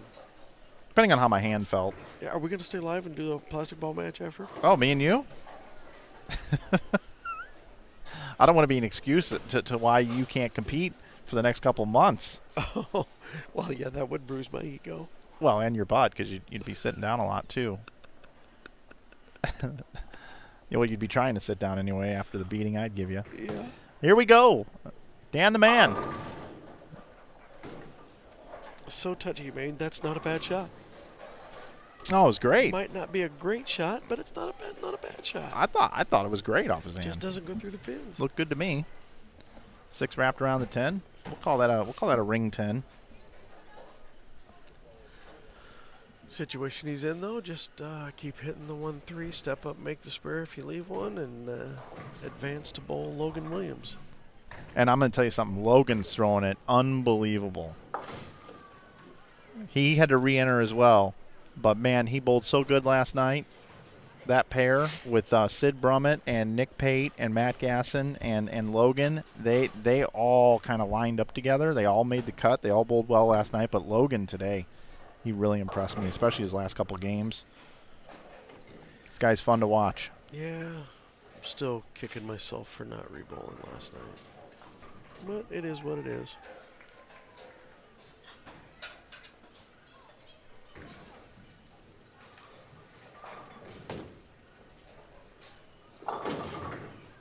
Roll. Oh. I thought he was going to roll the 2-pin. Well, he got the 10 out. That's a huge break, you know, when you've got a 40-pin lead.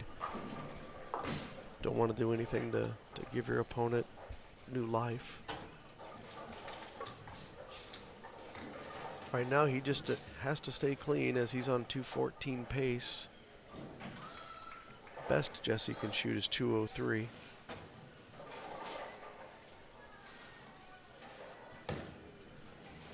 Good spare. Taking care of what he needs to take care of. So max score here now for Bauer is 203.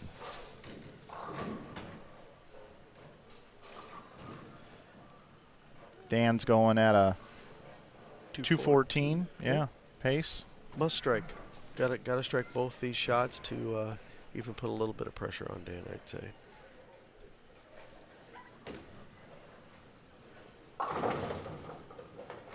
Cannot roll the 4. Got the 9 out. Left the 4-pin.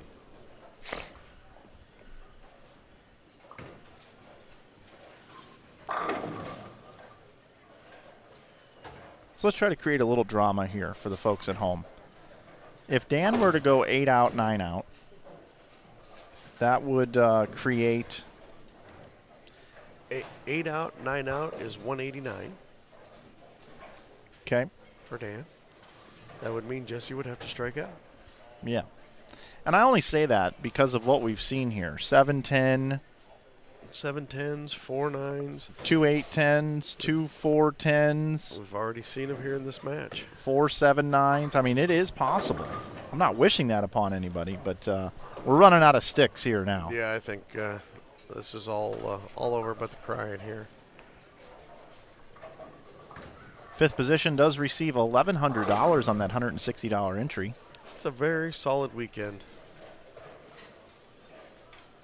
$2,700 up top, plus the bet you win pot. $2,100 for second, $1,700 for third, $1,400 for fourth. Do you know how much is in the bet you win by chance? I do not. I'm going to be greedy and hope that the person that wins didn't get in so it can carry over for next time. Of course you are. That has happened. That has happened here. It's happened here, and it's happened at the 11th frame as well. Yeah, Dan's got a pretty good look. And he's been here before. Yeah. That experience comes in handy. I'm trying to remember. I don't think I stuck around because the one that Dan won, was the one that you weren't here. I just missed. I finished 11th. And living a couple hours from here, I drove home. But I don't remember where Dan qualified when he won. If any of Dan's friends are out in the chat and remember where he qualified last year when we were up here, let us know. Hey, and look. Would it be bad of me to root for 9 spare from Dan right here? Would that be bad?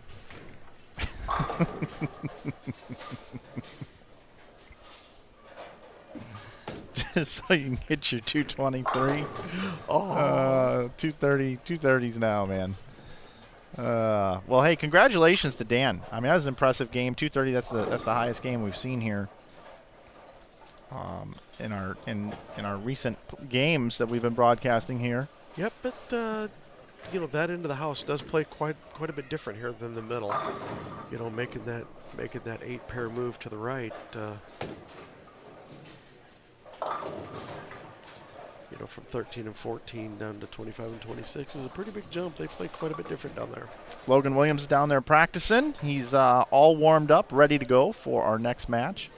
He and Dan are going to square off over on lanes 23 and 24. We got one more ball here to finish things up.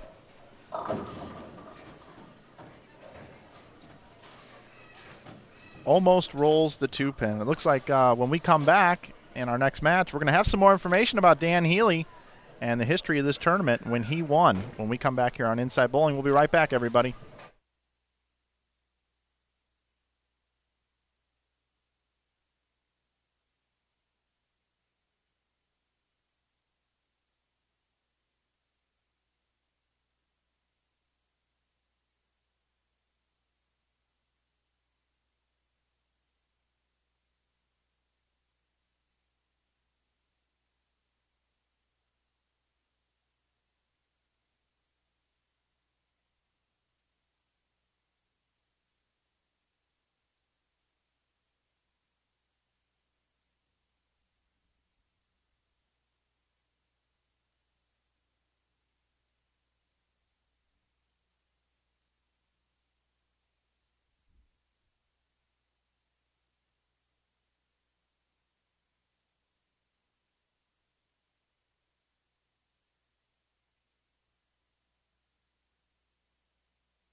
They do 3 before that match. We'll see, Scotty. 3 on each? Hey, he's saying, yeah, I'm taking 3. Okay.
Welcome back to continuing coverage here of the 2022 Ebonite Winter Classic. My name is Mike Flanagan, joined by Tom Hess. I guess I should say PBA 50 Player of the Year and Rookie of the Year and Gold Medalist. And 3-time champion in this event, Tom Hess. How'd that sound, Tom? That sounds pretty darn good, Mike. And here's Logan Williams, and he is my pick to win the event, by the way, everybody. I'm gonna go out there right now and say that I believe Logan Williams is going to win this year's event. I could be wrong, I could be right, but that's my pick. I love the way that he has been throwing the ball today. But I'll tell you what, our man Dan Healy, number 6 seed, has been climbing his way up through this thing, and now he's taking on Logan Williams. He's been here before, and I believe, Tom, you have some information about the event that he won, don't you? Yeah, he, I couldn't remember where he qualified. He actually he was the number 2 qualifier the last time we were here. And Rosie keeps all the stuff, and so Jen brought me the information. And it was quite a thrilling match. Him and Steve Taylor, the number 1 seed, tied and went to a 9th and 10th frame roll-off to decide the champion that Dan ended up winning back in March of 2021. I know of one other time at this event that's happened. It was Troy Fuller against Casey Murphy, went to extra frames as well. I do remember that one. Oh, that's a pretty good shot for a ring 10. Yeah, Jen just brought me a book that I'd like to take some time looking at here. They've kept all of the press releases. It looks like from our good buddy Jeff Riggles. From the 11th frame, all the information that he's wrote on the title matches and everything. This is pretty cool. Going back through all the champions here. Good spare.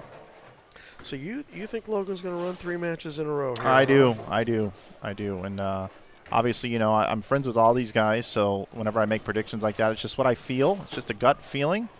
If there was wagering on this and I had to put in a wager, that would be my wager, and I bet it would probably be at about 2.5 to 1 or so would probably be the odds on Logan Williams, and I like the odds on that, and I just like his ball reaction. I like his composure, and I think it's his time. Can we do a little friendly wager and I take Gasson? Yeah, absolutely, sure. Okay. We'll do that for.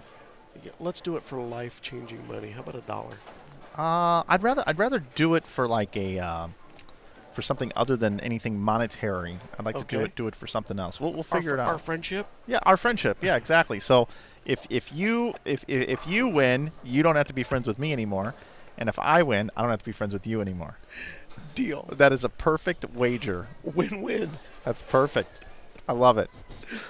That's a win-win for both of us. It's you're kidding. You're not. You're telling me. All right, back to the match. Here's Logan looking for an opening triple. My man to win. Look at this. Oh, look at that. From what I'm seeing so far, I think Logan looks like he's the only one that's really comfortable doing what he likes to do. He's a little bit more firm than everybody else, so he doesn't as long as he keeps that speed up, I think he's going to be good. If he doesn't throw one slow, everybody else I think is getting one just a little bit quick every now and then, as the pressure rises and you get amped up a little bit. Gasson and Logan Williams are going to be right on top of each other. It's pretty much going to be a coin flip if it is those two in the final. See, there we go. That didn't look like that bad of a shot. Maybe just a little quick, and it doesn't pick up the lane. I do want to just reiterate that Dan, earlier today, bowled the highest game of the tournament, and he was using urethane. He's using the same ball that Logan's using right now. Right now, exactly. Yep, you're right. But look, Dan knows what he's doing. He's been here before. He's going to stick to his game plan, and we're going to have a great match here. Yeah, that's what Jesse Bauer came up and said goodbye as he was leaving, and that's what he said. That's what I was doing all day. Had to sit around and wait. I went with my game plan. I stuck with it. Tried to use a big ball and stay right. That's what I did all day, and it just didn't work out. But still good bowling to Jesse. Hope he and Shanoa have safe travels back down to Kansas and get back up here in September. I will say one other thing that I've observed this weekend is I do like the color matching with our graphics down at the bottom with the scoreboards. Yes, I like how everything is blue. Yeah. Although I'm not thrilled about the masking units here. I've always thought this masking unit color scheme looks more like pool, what looks more like billiards, with the cue ball right in the front. But I'd never thought of that until you brought that up. but that's okay. That's all right. We'll work on that in the future. But hey, nice shot there by Dan Healy. Somebody needs to go get a black marker and go down there and make a finger hole. Yeah. You know, 2 finger holes Yeah, and a thumb hole. absolutely. And you wouldn't even think I think that. I've got one in the bag here, Tom. If you want to go ahead and mute yourself and go down there and take care of that for us real quick. Should I go right now? Right in the middle of the match? I think there's a couple of 3, 6, 9, 10s down there that you need to look at a little bit closer. I don't need to look at it a little closer. I just need to get my ball a little closer to it. Oh. Made the old, like he got a little bit too much up the back of that. Didn't get it to come off the pattern a little bit. Well, I don't know about you, Tom, but whenever I think about urethane bowling balls, if I'm using a urethane ball and if I say I'm going to hit the pocket every single shot, I expect out of 12 shots in the pocket not to carry 3 of them. I think 3 of them. Yeah, that's pretty fair. What does that give you? 2 Well, it depends on when you know what I mean. on average, 247. Yeah, probably turkey. You're gonna go turkey 9 is 240. Yeah, you know. 247, I think. Yeah. Yeah. So that's kind of how I feel, you know, and I think that's what's out there if you execute every shot. yeah, you know, when you're throwing urethane and you get that one that hits a little soft like that one did, that doesn't, you know, you can kind of deal with those. I had a few this weekend that just absolutely blew the 6-pin around them. You don't normally get those with urethane.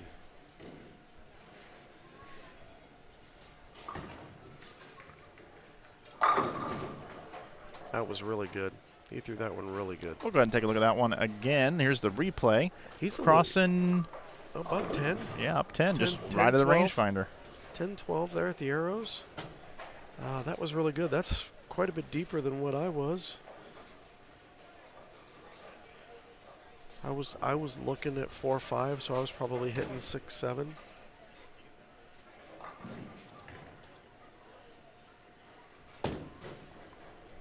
Oh, doesn't like it. No, but gets away with it. But gets away with it. Sometimes you throw it bad, but because of the way the ball gets into a roll, sometimes you find something there and go, wow, that one struck? Yep.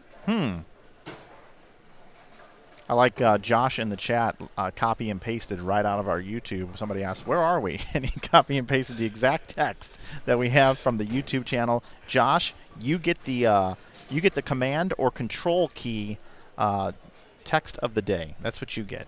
Command on a Mac, control on a Windows machine. Very nice. Can we call that the Jeff Riggles? He's the king of copy and paste on Facebook. That's true. He is. Oh. 6-pin got the 10. Let's look at that one. Take it out. Let's look at that one again here. He liked it. He was a little bit better form. Oh.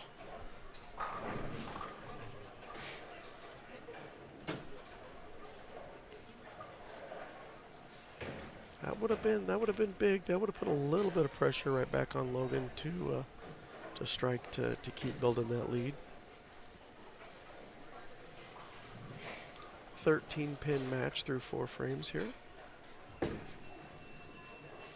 And he covers it up. Good spur. Hey. Somebody's calling you, Mike. Yeah, something's going on here. We've got bells ringing. I hear bells.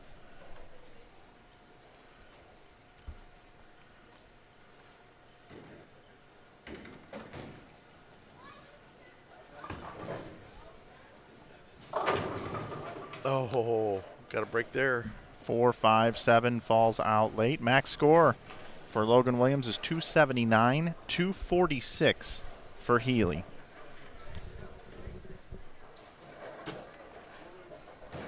Also, folks, if you'd like to support our channel, not only by subscribing to our channel and, of course, liking our videos, you can head over to InsideBowling.com. We do make over 300 different cool T-shirt designs. We got some funny ones on there. We got some brand deals as well. Check them out over at InsideBowling.com. You can save 15% with that coupon code on the bottom left of your screen.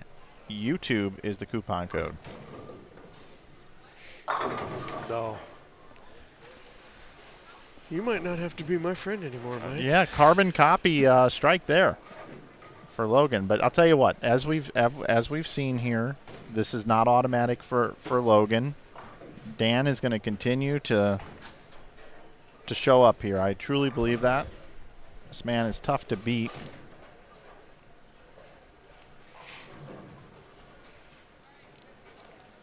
Huh.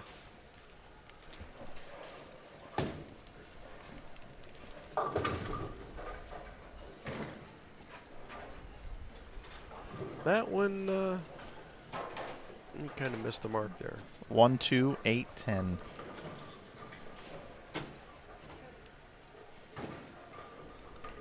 Wow, this is for the not very enthralling TV here, but I'm looking back through this book, and there's been some really good bowlers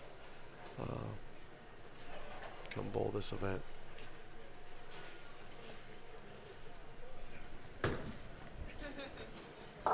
Oh, what a spare. The way this match is going, that was pretty much a must-have. Hey, real quick, just for fun, we'll bring it into the booth. This is the book right here that Tom is looking at. Yeah, Rosie's got the results from every one of these. And wasn't there a photo that you were saying, huh, about? Wasn't there? No, it wasn't a photo you were saying, huh? I said that was pretty awesome that this tournament made the Bowler's Journal when Dave Right there. Borish ended up winning, and there's a picture of my, well, I guess I'm his co-host. I can't call him my co-host. Mike Flanagan, tournament director, Joe Engelkist. All I see right there is 3 hot guys. That's all I see. But hey, shout out to Bowler's Journal, Jean-Marc, Bob, everybody over there for putting this tournament in there. Oh, is he going to get it? Oh, yes, gets the Lean. leg Oh, kick. there it is. Hey, Kim, after Mike's last comment there, would you make him an eye doctor appointment for when he gets home, please? His vision is Vince Biondo, John Marsala, PBA senior champion there, Chris Pearson. This is interesting. I didn't know this was around. Nick Pate, Kenny Calkins. Qualifying leader Tom Hess wins. Oh, that's back when your name was Thess. That's when you were Thess. That might have been King Thess. That might have been it back then. Yeah. That's back when we were really goofy here on the air. Oh, boy, there was some fun times. We've had some fun times. Hey, another one. I was in the Bowler's Journal another time when this tournament made the Bowler's Journal. That's even a hotter photo. If the, that, for those listening at home or bowlers thinking about coming, if Bowler's Journal is writing about this tournament, that tells you the quality of this event. And the significance. Yep. Logan, that's the word I was looking for. Logan gets away with one there, goes a little high, breaks up the split. Doesn't kill the momentum completely, but, with a 30-pin lead, could have completely changed the match if that one leaves the 6-7-10. Expect Logan to run this spare over. Good spare. Yeah, so far, Logan has hit the pocket 7 out of 8 shots, and he's only gotten 9 once with urethane. Yep. So I would say if he continues to hit the pocket through the end of the game, they won't all be strikes. There will be another 9 count in here based off of my urethane hit theory. Okay. Dave Barris beat me. There's a second. There's a one February 2020 up here when I struck out to beat Andrew Anderson. That might be my favorite event that we've had, is when you struck out to beat Andrew in the final. That one's pretty good. 35-pin match. Dan can step up here, and Dan's got 232 left. Which on is the still board. a great score. 232. If he strikes out, he still makes Logan mark. You Yep. know, and he just got a little break. Yeah, that one was a pretty solid event. That one happened in between Indianapolis and Lincoln, Nebraska, on the PBA tour. So there was quite a few PBA guys. Maldonado, Doherty were here. Yep, Maldonado made the finals. Andrew Anderson made the finals. Doherty was here. Quite a few other guys bowled as well. Nice shot there by Dan. He needed that one there in the 9th. Nate Stubler, that guy's been winning everything lately. and did confirm that yes, he's won 2 of the last 3. So he won September 2020, and then here we go again. Another one that got into the Bowler's Journal. Oh. Oh, I thought that 8 was gonna fall. Another solid shot there. You know, Dan Healy, he's gonna finish 4th and take home $1,400. Pretty solid event. Yeah, so yes, Nate won in September of 2020. Dan won March of 2021, and then Nate won September of 2021. So yeah, Stubler won back-to-back live streams. That's Yep. what I was thinking. yeah, Yeah, champions of this event back in 2011, Matt McNeil, followed up by Derek Sapp, Nick Heilman, Jason Poley, Casey Murphy, then Tom Hess won in 2014. Matt Smith won one of these, Steve Keeler won, Dave Barris, Casey Murphy again, Vince Biondo, Chris Pearson, Nick Pate, Tom Hess again, Michael Martell, Dave Barris again, Tom Hess again, Nate Stubler, Daniel Healy, and then Nate Stubler again. And this year, it's either going to be Logan Williams, Chris Wily, or Matt Gasson. so with Dan losing this match, we are guaranteed a new winner. Yes, we are.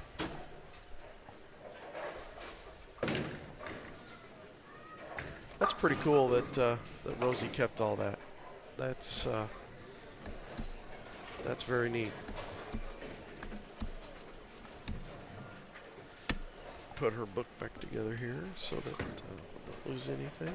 I think I'm going to snap a photo of that one sheet.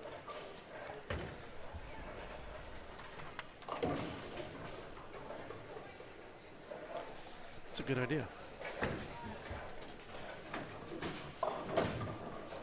So there's the non-strike with the urethane ball that I was thinking was going to happen.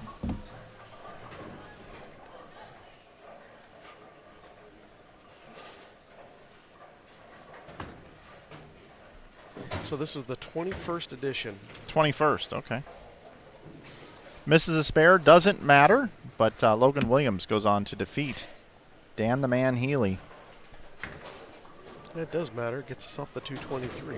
It did get us off the 223. Folks, we got to move our cameras around. When we come back, we've got Logan Williams taking on Chris Wily right here on Inside Bowling. Mike and Tom, we'll be back right with you.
I believe action is underway here as we have a scoring monitor malfunction at the moment. But welcome Chris Wily back to our live stream here today. It's been a couple hours, bud.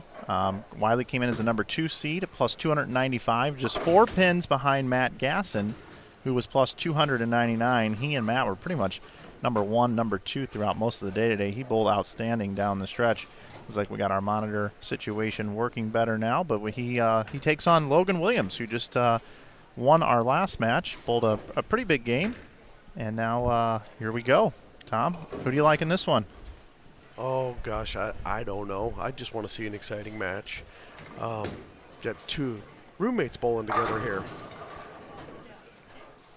Logan and Chris. These guys are good buddies, I guess? Yeah, I guess so. I guess to benefit my daughter, I'm going to go ahead and root for Chris because Chris is currently coaching the St. Ambrose women's bowling team. Okay. So I'm not going to root against either, but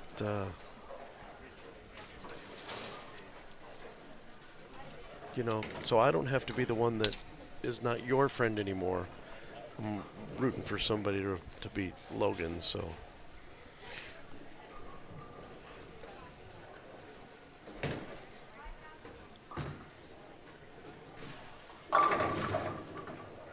Oh, carried the blower 7. Sure did.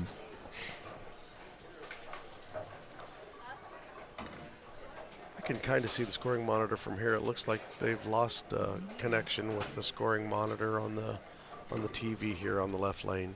Yeah, so we've got Chris has got 9 spare, left a 2 pin. Then Logan's got strike, which we can see.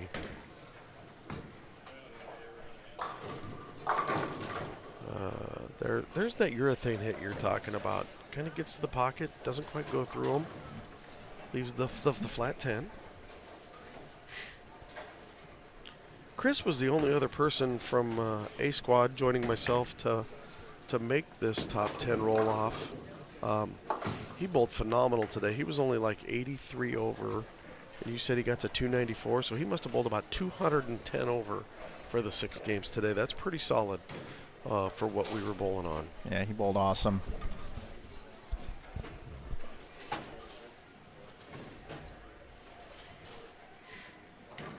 Was he throwing urethane all day? I don't know. Okay. I don't know what he threw all day. I did see urethane in his hand at some part of the day, but I didn't follow him as closely as I did some of the other players. Okay, he bowled a big game at the end of the day yesterday throwing the purple hammer. And I asked him if he threw that all day last night, and he said no, he had thrown Black Widow 2.0 through most of qualifying and switched to the purple hammer and bowled 250 the last game. What's interesting to me is our top seed, Matt Gasson, pretty much threw a pitch black almost the entire time. So he'll be using urethane more than likely. And now our second and third seeds, they are throwing urethane as well. So a trend. Yeah, I mean, there was quite a bit of urethane going down the lane this week. I didn't get into it until Game 5 of my block yesterday.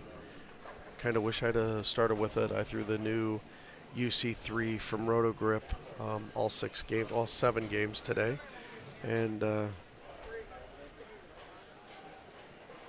I think it just helped blend out the lane.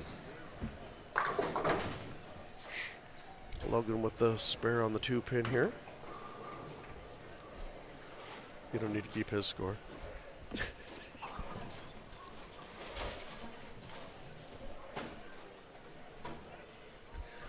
I'm up here keeping score by hand up here in the booth, and I'm keeping score of one person, but every time a frame happens, I'm filling it out up here in the booth. That's what we have to do sometimes. That's it, you know. And yeah, you got to give Mike a little bit of a break. I'm losing it. He's going on. Oh gosh, what time did you get here today? You're going on about what, hour 20 of coverage this week?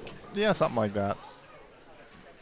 But it's not really that that's the issue. The issue is I'm just getting older and I'm losing it. Okay. Is that going to hook? Yep. Boom. That one ran him over. That was really good. Oh.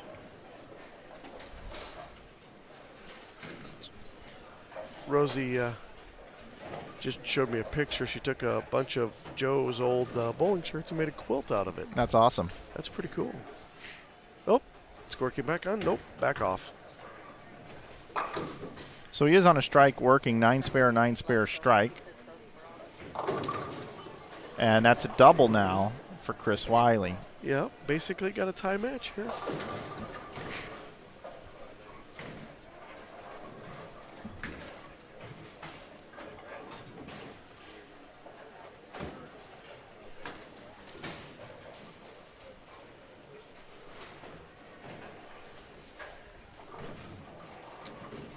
I might have to put a camera on my score sheet and build that in as the picture-in-picture. There you go. In the upper left. I can hold the other camera.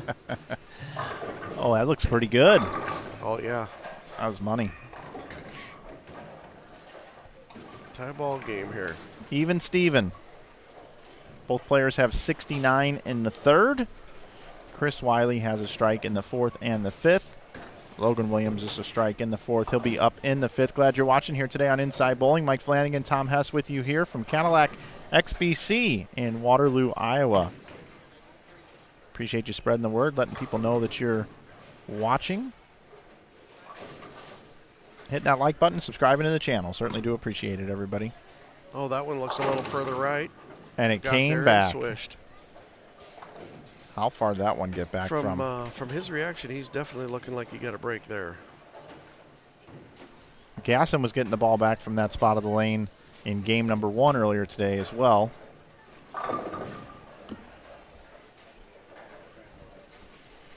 So we are tied through 5.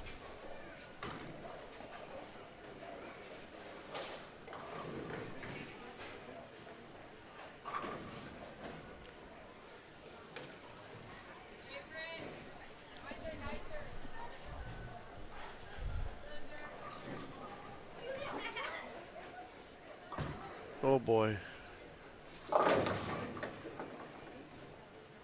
Kind of fell out of that one. Might have been a little quick. Missed it at the bottom. No split. Leaving the 2-4-5.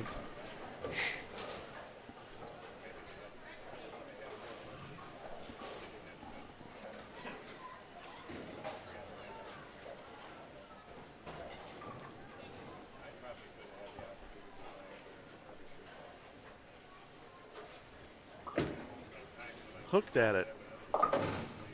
Oh, and chopped it. Hooked right past it. So there's the first chink in the armor there for Logan Williams. And Chris Wily, he smells blood in the water. You cannot make a mistake like that against a guy like Wily.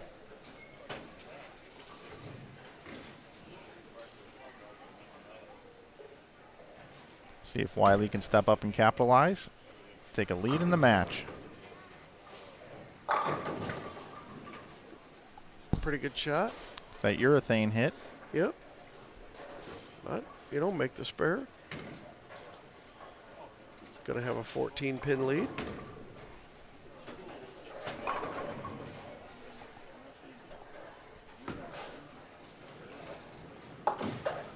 Great spare shooting. We haven't seen very many missed spares during this. If you take me out of play. Ladies and gentlemen, Matt Gasson is in the building. He has arrived back after his nap.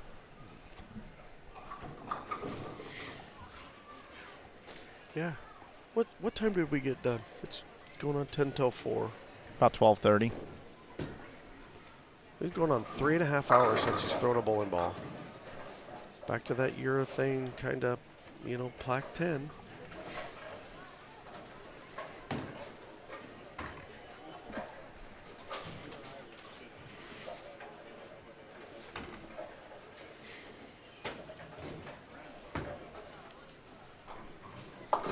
Covers the spare, so that's 137 in the 6th for Wily with a spare up in the 7th. Williams has 124 in the 6th. So a 13-pin lead. But if Logan can double, he can cut it to 3.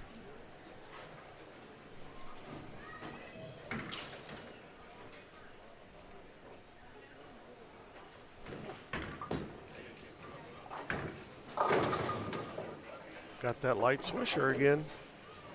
He got through that one properly at the bottom and executed the shot the way that he wanted.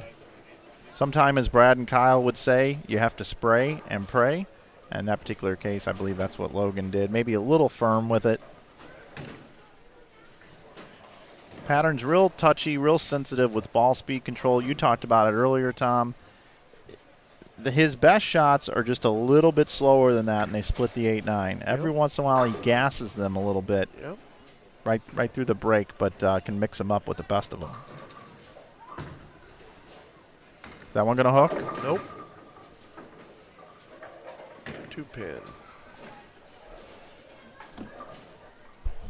Yeah, I think he'd like to have that one back. His last two shots, neither one of them were real high flush. Both of them come in light. And there's our friend the 2-pin again. It's almost like when you're throwing that urethane, you really kind of gotta get it to get it rolling. Yeah, it typically won't overhook on you down lane. Yeah, So that's why you get real grabby with it. Hit it for all it's worth. You want to get it to, that's why most people use urethane, because they want to get it to roll sooner. With urethane being the softest shells on the market, that's why the guys use them, because they want to get that ball going early. There's another light swisher. Collapses the bucket. So it's 157 in the 7th now with a strike working in the 8th. A max score of 247 for Chris Wily. Max score 224 for Logan Williams. Wily going at a 217 pace. The shot here in the 9th, working on a double, is the shot of the match for Chris Wily. That urethane 10-pin.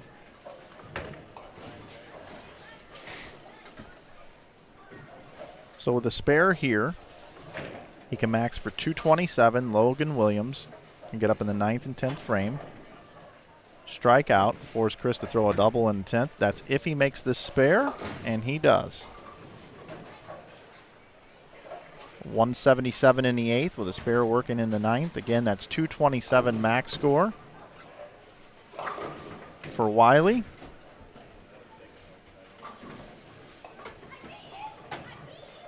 Here, you take a little deep breath. Yeah, make sure you wipe down that urethane ball. That's one of the key things about using urethane. Using that towel or that chamois pad, make sure you've got a clean surface every single time you deliver the ball, because they can pick up a lot of oil and it can really change your ball reaction. Yep. Williams 9th frame. Looks like he likes it. Oh, just didn't pick up.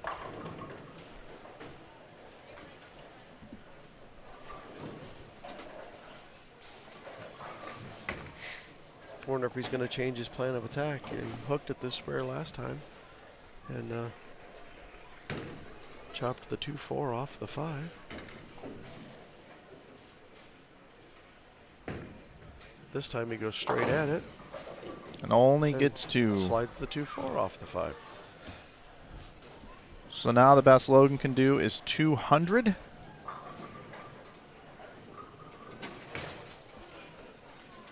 Five pins, I think, is all Chris is going to need on the first ball. Yeah, it's if he strikes out. Yep. 6, actually. Yeah, 6.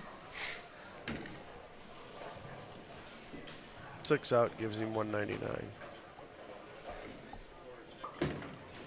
And I would say 6 outs don't happen very often.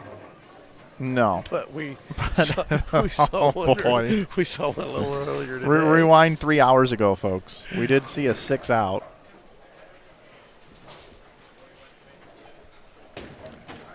Well, I think it's safe to say Logan Williams is going to finish 3rd here today. Yep. Received $1,700 for his effort. He was my pick to win. I'm surprised this guy here didn't bowl a bigger game here. But you know what? Chris Wily, he and Matt Gasson have been the class of the field.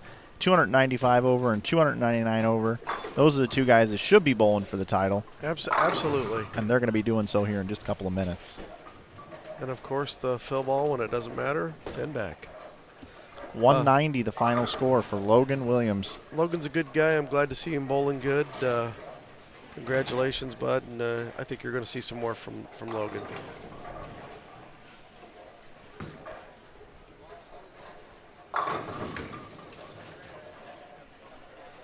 Will it be the Battle of Urethane? Well, it's going to be the battle of the urethane. Well, I don't see either one of these guys throwing anything but urethane.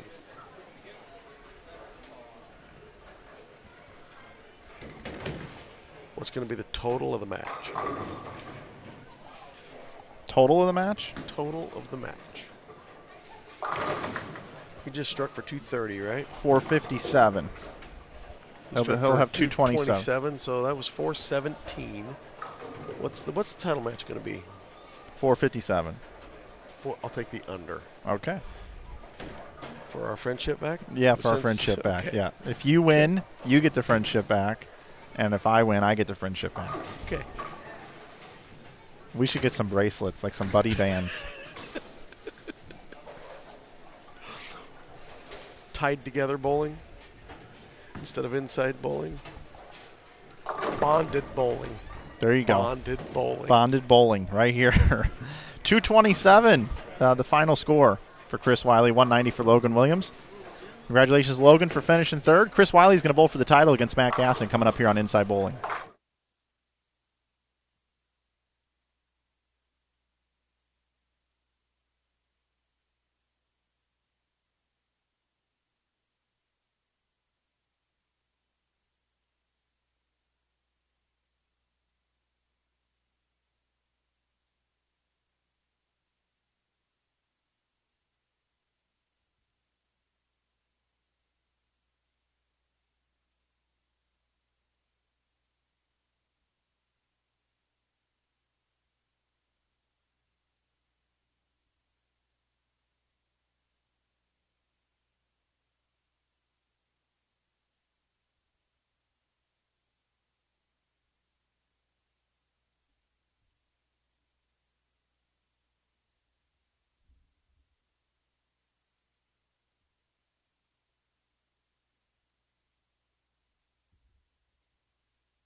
luck, guys. Have fun. Welcome to the club, one of you. Welcome back to Inside Bowling, continuing coverage of the 2022 Ebonite Winter Classic. I'm Mike Flanagan, joined by Tom Hess up here in the booth. He's a 3-time champion in this event. He's a gold medalist. He's also been the PBA 50 Senior Player of the Year and the Rookie of the Year. And we've got a nice, exciting championship match coming up for us here. We've got Matt Gasson starting things off on the left lane. Battle of Urethane, as we were talking about. And boy, that ball hit hard. Pretty good shot there to start the match after sitting around for, like we were saying earlier, about 3.5 hours to get up and throw a shot. That's a pretty good way to start a match. You were talking to Chris Wily a little bit there. What's some of the background on Wily? I was just asking. I know both of these players are former collegiate standouts. I thought Chris bowled at Wisconsin Whitewater, which he did. I know that Matt bowled at Robert Morris. He bowled on one of the super teams. He was on one of the super teams. I was trying to think of who else it was. I knew that Marshall Kent was on that team. I know Jacob Kent was on that team. Matt Gasson was on that team. Ryan Zagar was on that team. I'm not sure. I'm not 100% positive, but I think they might have won a couple national titles with that team that was I'm sure Billy Gasson in the chat would be more than happy to let us know. I feel like Andrew Koff was on the team too, but I could be wrong. That might have been a Team USA photo I was looking at. Brian Burgett, I believe, was on that team as well. I was asking Chris if they had won. They finished third twice, which is nothing to shake a stick at. And here we go. Chris has already started this match with a couple of those urethane hits you've been talking about all day. 10-pin, 7-pin here, the light swisher. Spare, hanging right in the match. And here's Matt Gasson. I want to talk about Matt a little bit here. I've known Matt for quite a long time, dating back to all the way back in 2013 when he appeared for the first time on our Inside Bowling broadcast. He was in the Boot Hill tournament, Woody Dimma's Boot Hill tournament. He bowled a trio competition with Adam Barta and Marshall Kent, and they won the trio portion of this. And I remember interviewing them, and then I got to work with them at Ebonite International when he worked there. And Matt is someone that just loves bowling. He works now for Storm as a district sales manager. This is actually his territory. Couldn't be happier for the young man. Comes from a bowling family. His dad, Billy, runs youth events. And I can just tell you that Matt probably spends out of 24 hours a day, he probably spends 7 hours sleeping, 2 hours thinking about Giselle, his girlfriend, who's also an accomplished bowler. But the rest of the day, other than maybe a little golf simulator here and there, he's thinking about bowling 24/7 pretty much. He is a bowling purebred, thoroughbred, you might want to say. Comes out of a bowling stable. Yep. And, I think his career's been a little overshadowed by some of the folks that he's been teammates with. If Matt wanted to try the tour or go after it, I think he'd have success, at least to the level that we've seen from guys like Brad, Kyle, and folks like that. This guy's got a lot of game. Well, he is actually going to try the tour this year. Matt is signed up to bowl the Players next week, and I was talking with Matt. He's going to bowl the World Series as well. As you said, he just recently got the job here being the regional sales manager in our area. And, you talk about how much he does with bowling. I couldn't sleep Friday night and scrolling through Facebook, and Matt's on Facebook at 1 o'clock as I'm scrolling through it, working, doing stuff for the staffers in his region, making a page, trying to share all the tournament information and everything that's coming up, trying to keep everybody in that group up to speed on what's going on.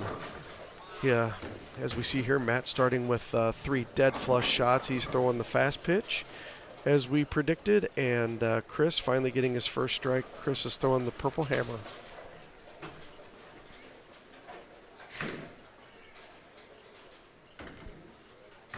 Chris almost ran down Matt. The last game, Matt only bowled 2-0 in the cashier's round. Chris bowled 230. Oh, I'm not even going to call that that wasn't a urethane hit. That was just a bad break right there. That was a pretty good shot. We've been talking about Mike thinks 3 times out of 10 throwing a urethane ball, you're going to leave one of those, soft 7s, soft 10s. That wasn't that. That was just a bad break, and that's not not a good way to start. That's a mental error. Yep. That's just, I think that's just grabbing your ball and stepping up on the approach and not getting fully committed and ready to make that shot. It happens to the best of us. I've done it. You just kind of take it for granted. Hey, it's a 7-pin. Man, I've shot 1,000 of them. I'm going to go make it. And before you know it, whoops, you miss it by a half an inch. And as we know in this sport, a half an inch or a foot, it doesn't matter. It's still 9 out. Matt gave that one the perfect touch at the bottom. Let's go ahead and take a look at this one again. Look at the style of gas and look at the backswing. I could watch this guy bowl forever. Yeah, that's pretty solid. I crossed with Matt yesterday morning. Matt had to re-enter. He did not bowl very good in the morning block. Sat around here, watched all day, and then bowled again last night and bowled phenomenal. Went in with a little bit different game plan. But I was talking with Matt Friday night. We practiced a lot, and then obviously, as I said, we bowled together yesterday. Spending all the time he's spending in the truck, driving from shop to shop to shop to shop. He hasn't been bowling a lot, and I think the fact that he came in here and practiced Friday night and then had to bowl 2 squads yesterday, that gets you a little bit sharper. You're bowling a little bit more, and he sure looks on balance and throwing it really, really good right now. Earlier today, he had a fit issue. I think it was a piece of tape, and he did not set his ball down and go back through his pre-shot routine. He went through the face for a 310, I believe it was, and a little distraction here. We'll see if Matt can make another good shot. I like to set my ball back down and restart the process over and over again. We'll see what Matt does on this ball. 10 back. That's pretty good. I mean, we're kind of sitting at an odd angle, but I thought the one on the right lane, he might have got a little bit further right and came back. So wonder if that means he's got a little bit of room. Boy, that's a lot of fun when you get lined up and you get a couple of boards to hit instead of trying to split them. And Chris has got that that was the old urethane 10-pin there. Yeah, I think what we're seeing is a big difference in rev rate. Oh, absolutely. And getting the hit, so to speak. Yep. Matt cruising right now. Chris just trying to figure out a way to knock them all down. Took his time there, made that spare. You never know. Bowl 10 frames, not 5. Boy, I'm having all kinds of problems talking today. I'm sorry, Mike. It's okay. It happens to me on every broadcast.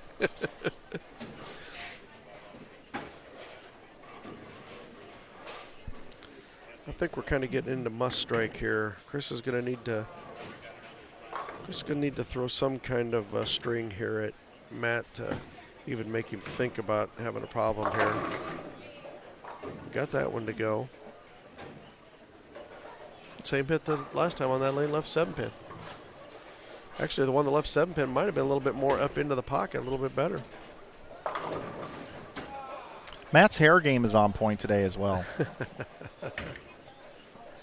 I don't think one strand of hair has moved since he walked in the building earlier today. Oh. This would be a momentum builder for Matt. As you said, he's getting ready to go out and try some events out on the tour. Yep, those were the 2 he talked about, was the players next week. I love what the PBA's done with the players, having the 5 regions across the country. Oh, yeah.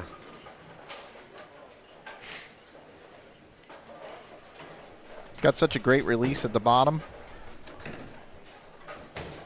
Throwing it really good. I don't think he took a re-rack. No, he didn't take a re-rack. No, the machine just racked on its own.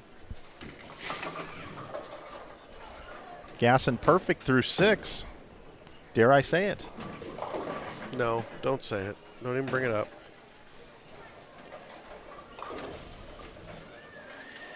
We've had one in the title match. Derek Sapp. Yep.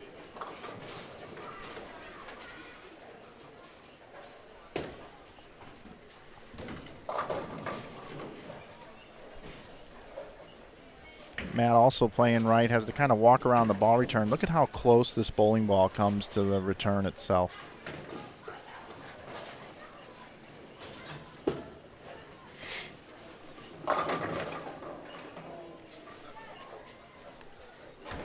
All you had to do was bring it up.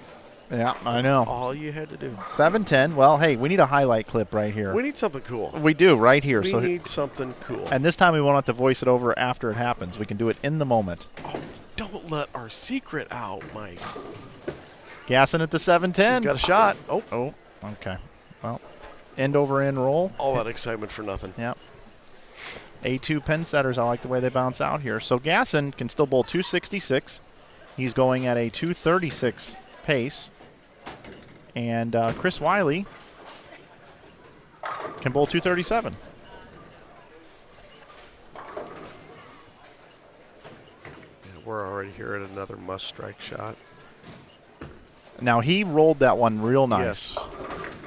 I thought off his hand, that wasn't overthrown, and I thought it was going to finish, but it didn't.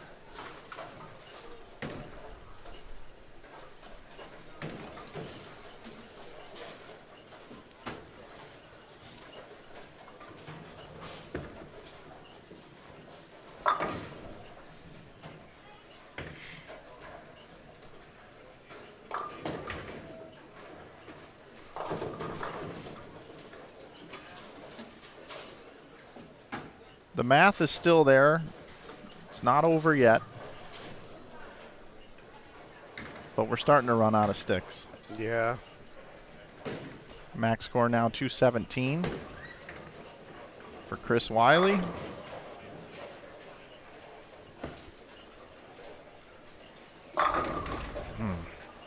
Wow.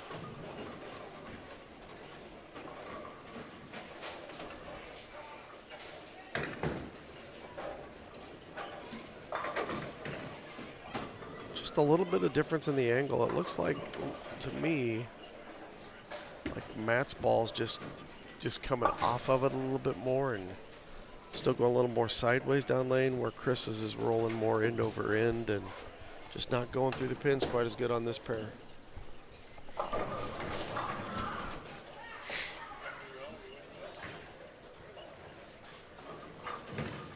Matt needs to fill 30 pins, 31 pins in the next 3 frames. And we'll have a new champion.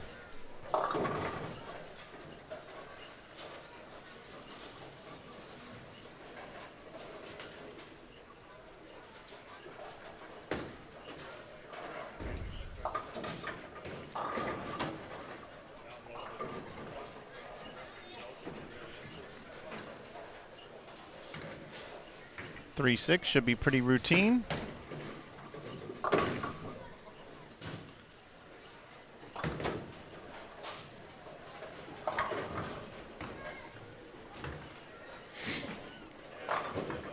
What do you feel here, Tom? What is this feeling like for Matt right here? He's got the match in control, and he's going to win a prestigious event like this.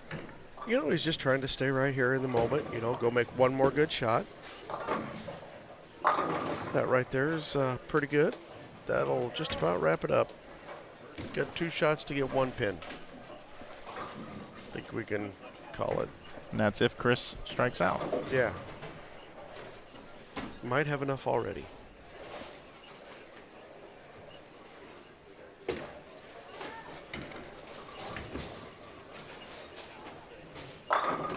Chris made a ball change, went to the black one. Sure did. That one came through it a little bit better. Wonder if it's just because it's got fresh surface because he hasn't been throwing it all day.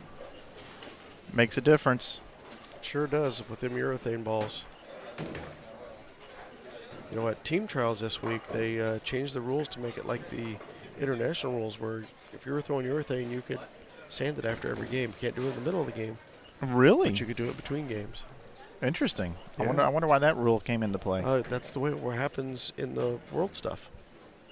So they did it for Team USA. Got it. Yeah. That's what I heard. Now, I can't be 100%. I'm pretty sure I heard Jacob Buttriff saying that. Okay. That they were able to do that. Jacob was over at the South Point a couple of the times watching the guys bowl the RPI when he wasn't bowling. So the best Chris can do is 186. Matt's going to fast track his way through here, it looks like. And congratulations to Matt Gasson on being our 21st? 21st champion here at the Fall and Winter Classics. The 2022 Ebonite Winter Classic champion goes to Matt Gasson. Congratulations to Matt, his entire family, watching him and supporting him. Winning never gets old when you watch your kids win. And I know Billy's at home, and he's super proud of Matt. He's been in the chat with us this weekend. And speaking of chat, I'm going to bring Matt up here to the booth for a very quick interview before we tear everything down here. I want to thank everybody for watching this weekend here on Inside Bowling. And we will have Matt Gasson up here in the booth for a quick interview here in just a moment. Yep, I'd like to congratulate Matt and welcome him to the club of the Fusion Reloaders champion. Matt will be here. Just thanks everybody for having me in. Congratulations, Matt. We'll see you all next time. Thanks, Tom. That's Tom Hess. Thanks for joining us, Tom. And I'll have Matt fired up here in just a moment.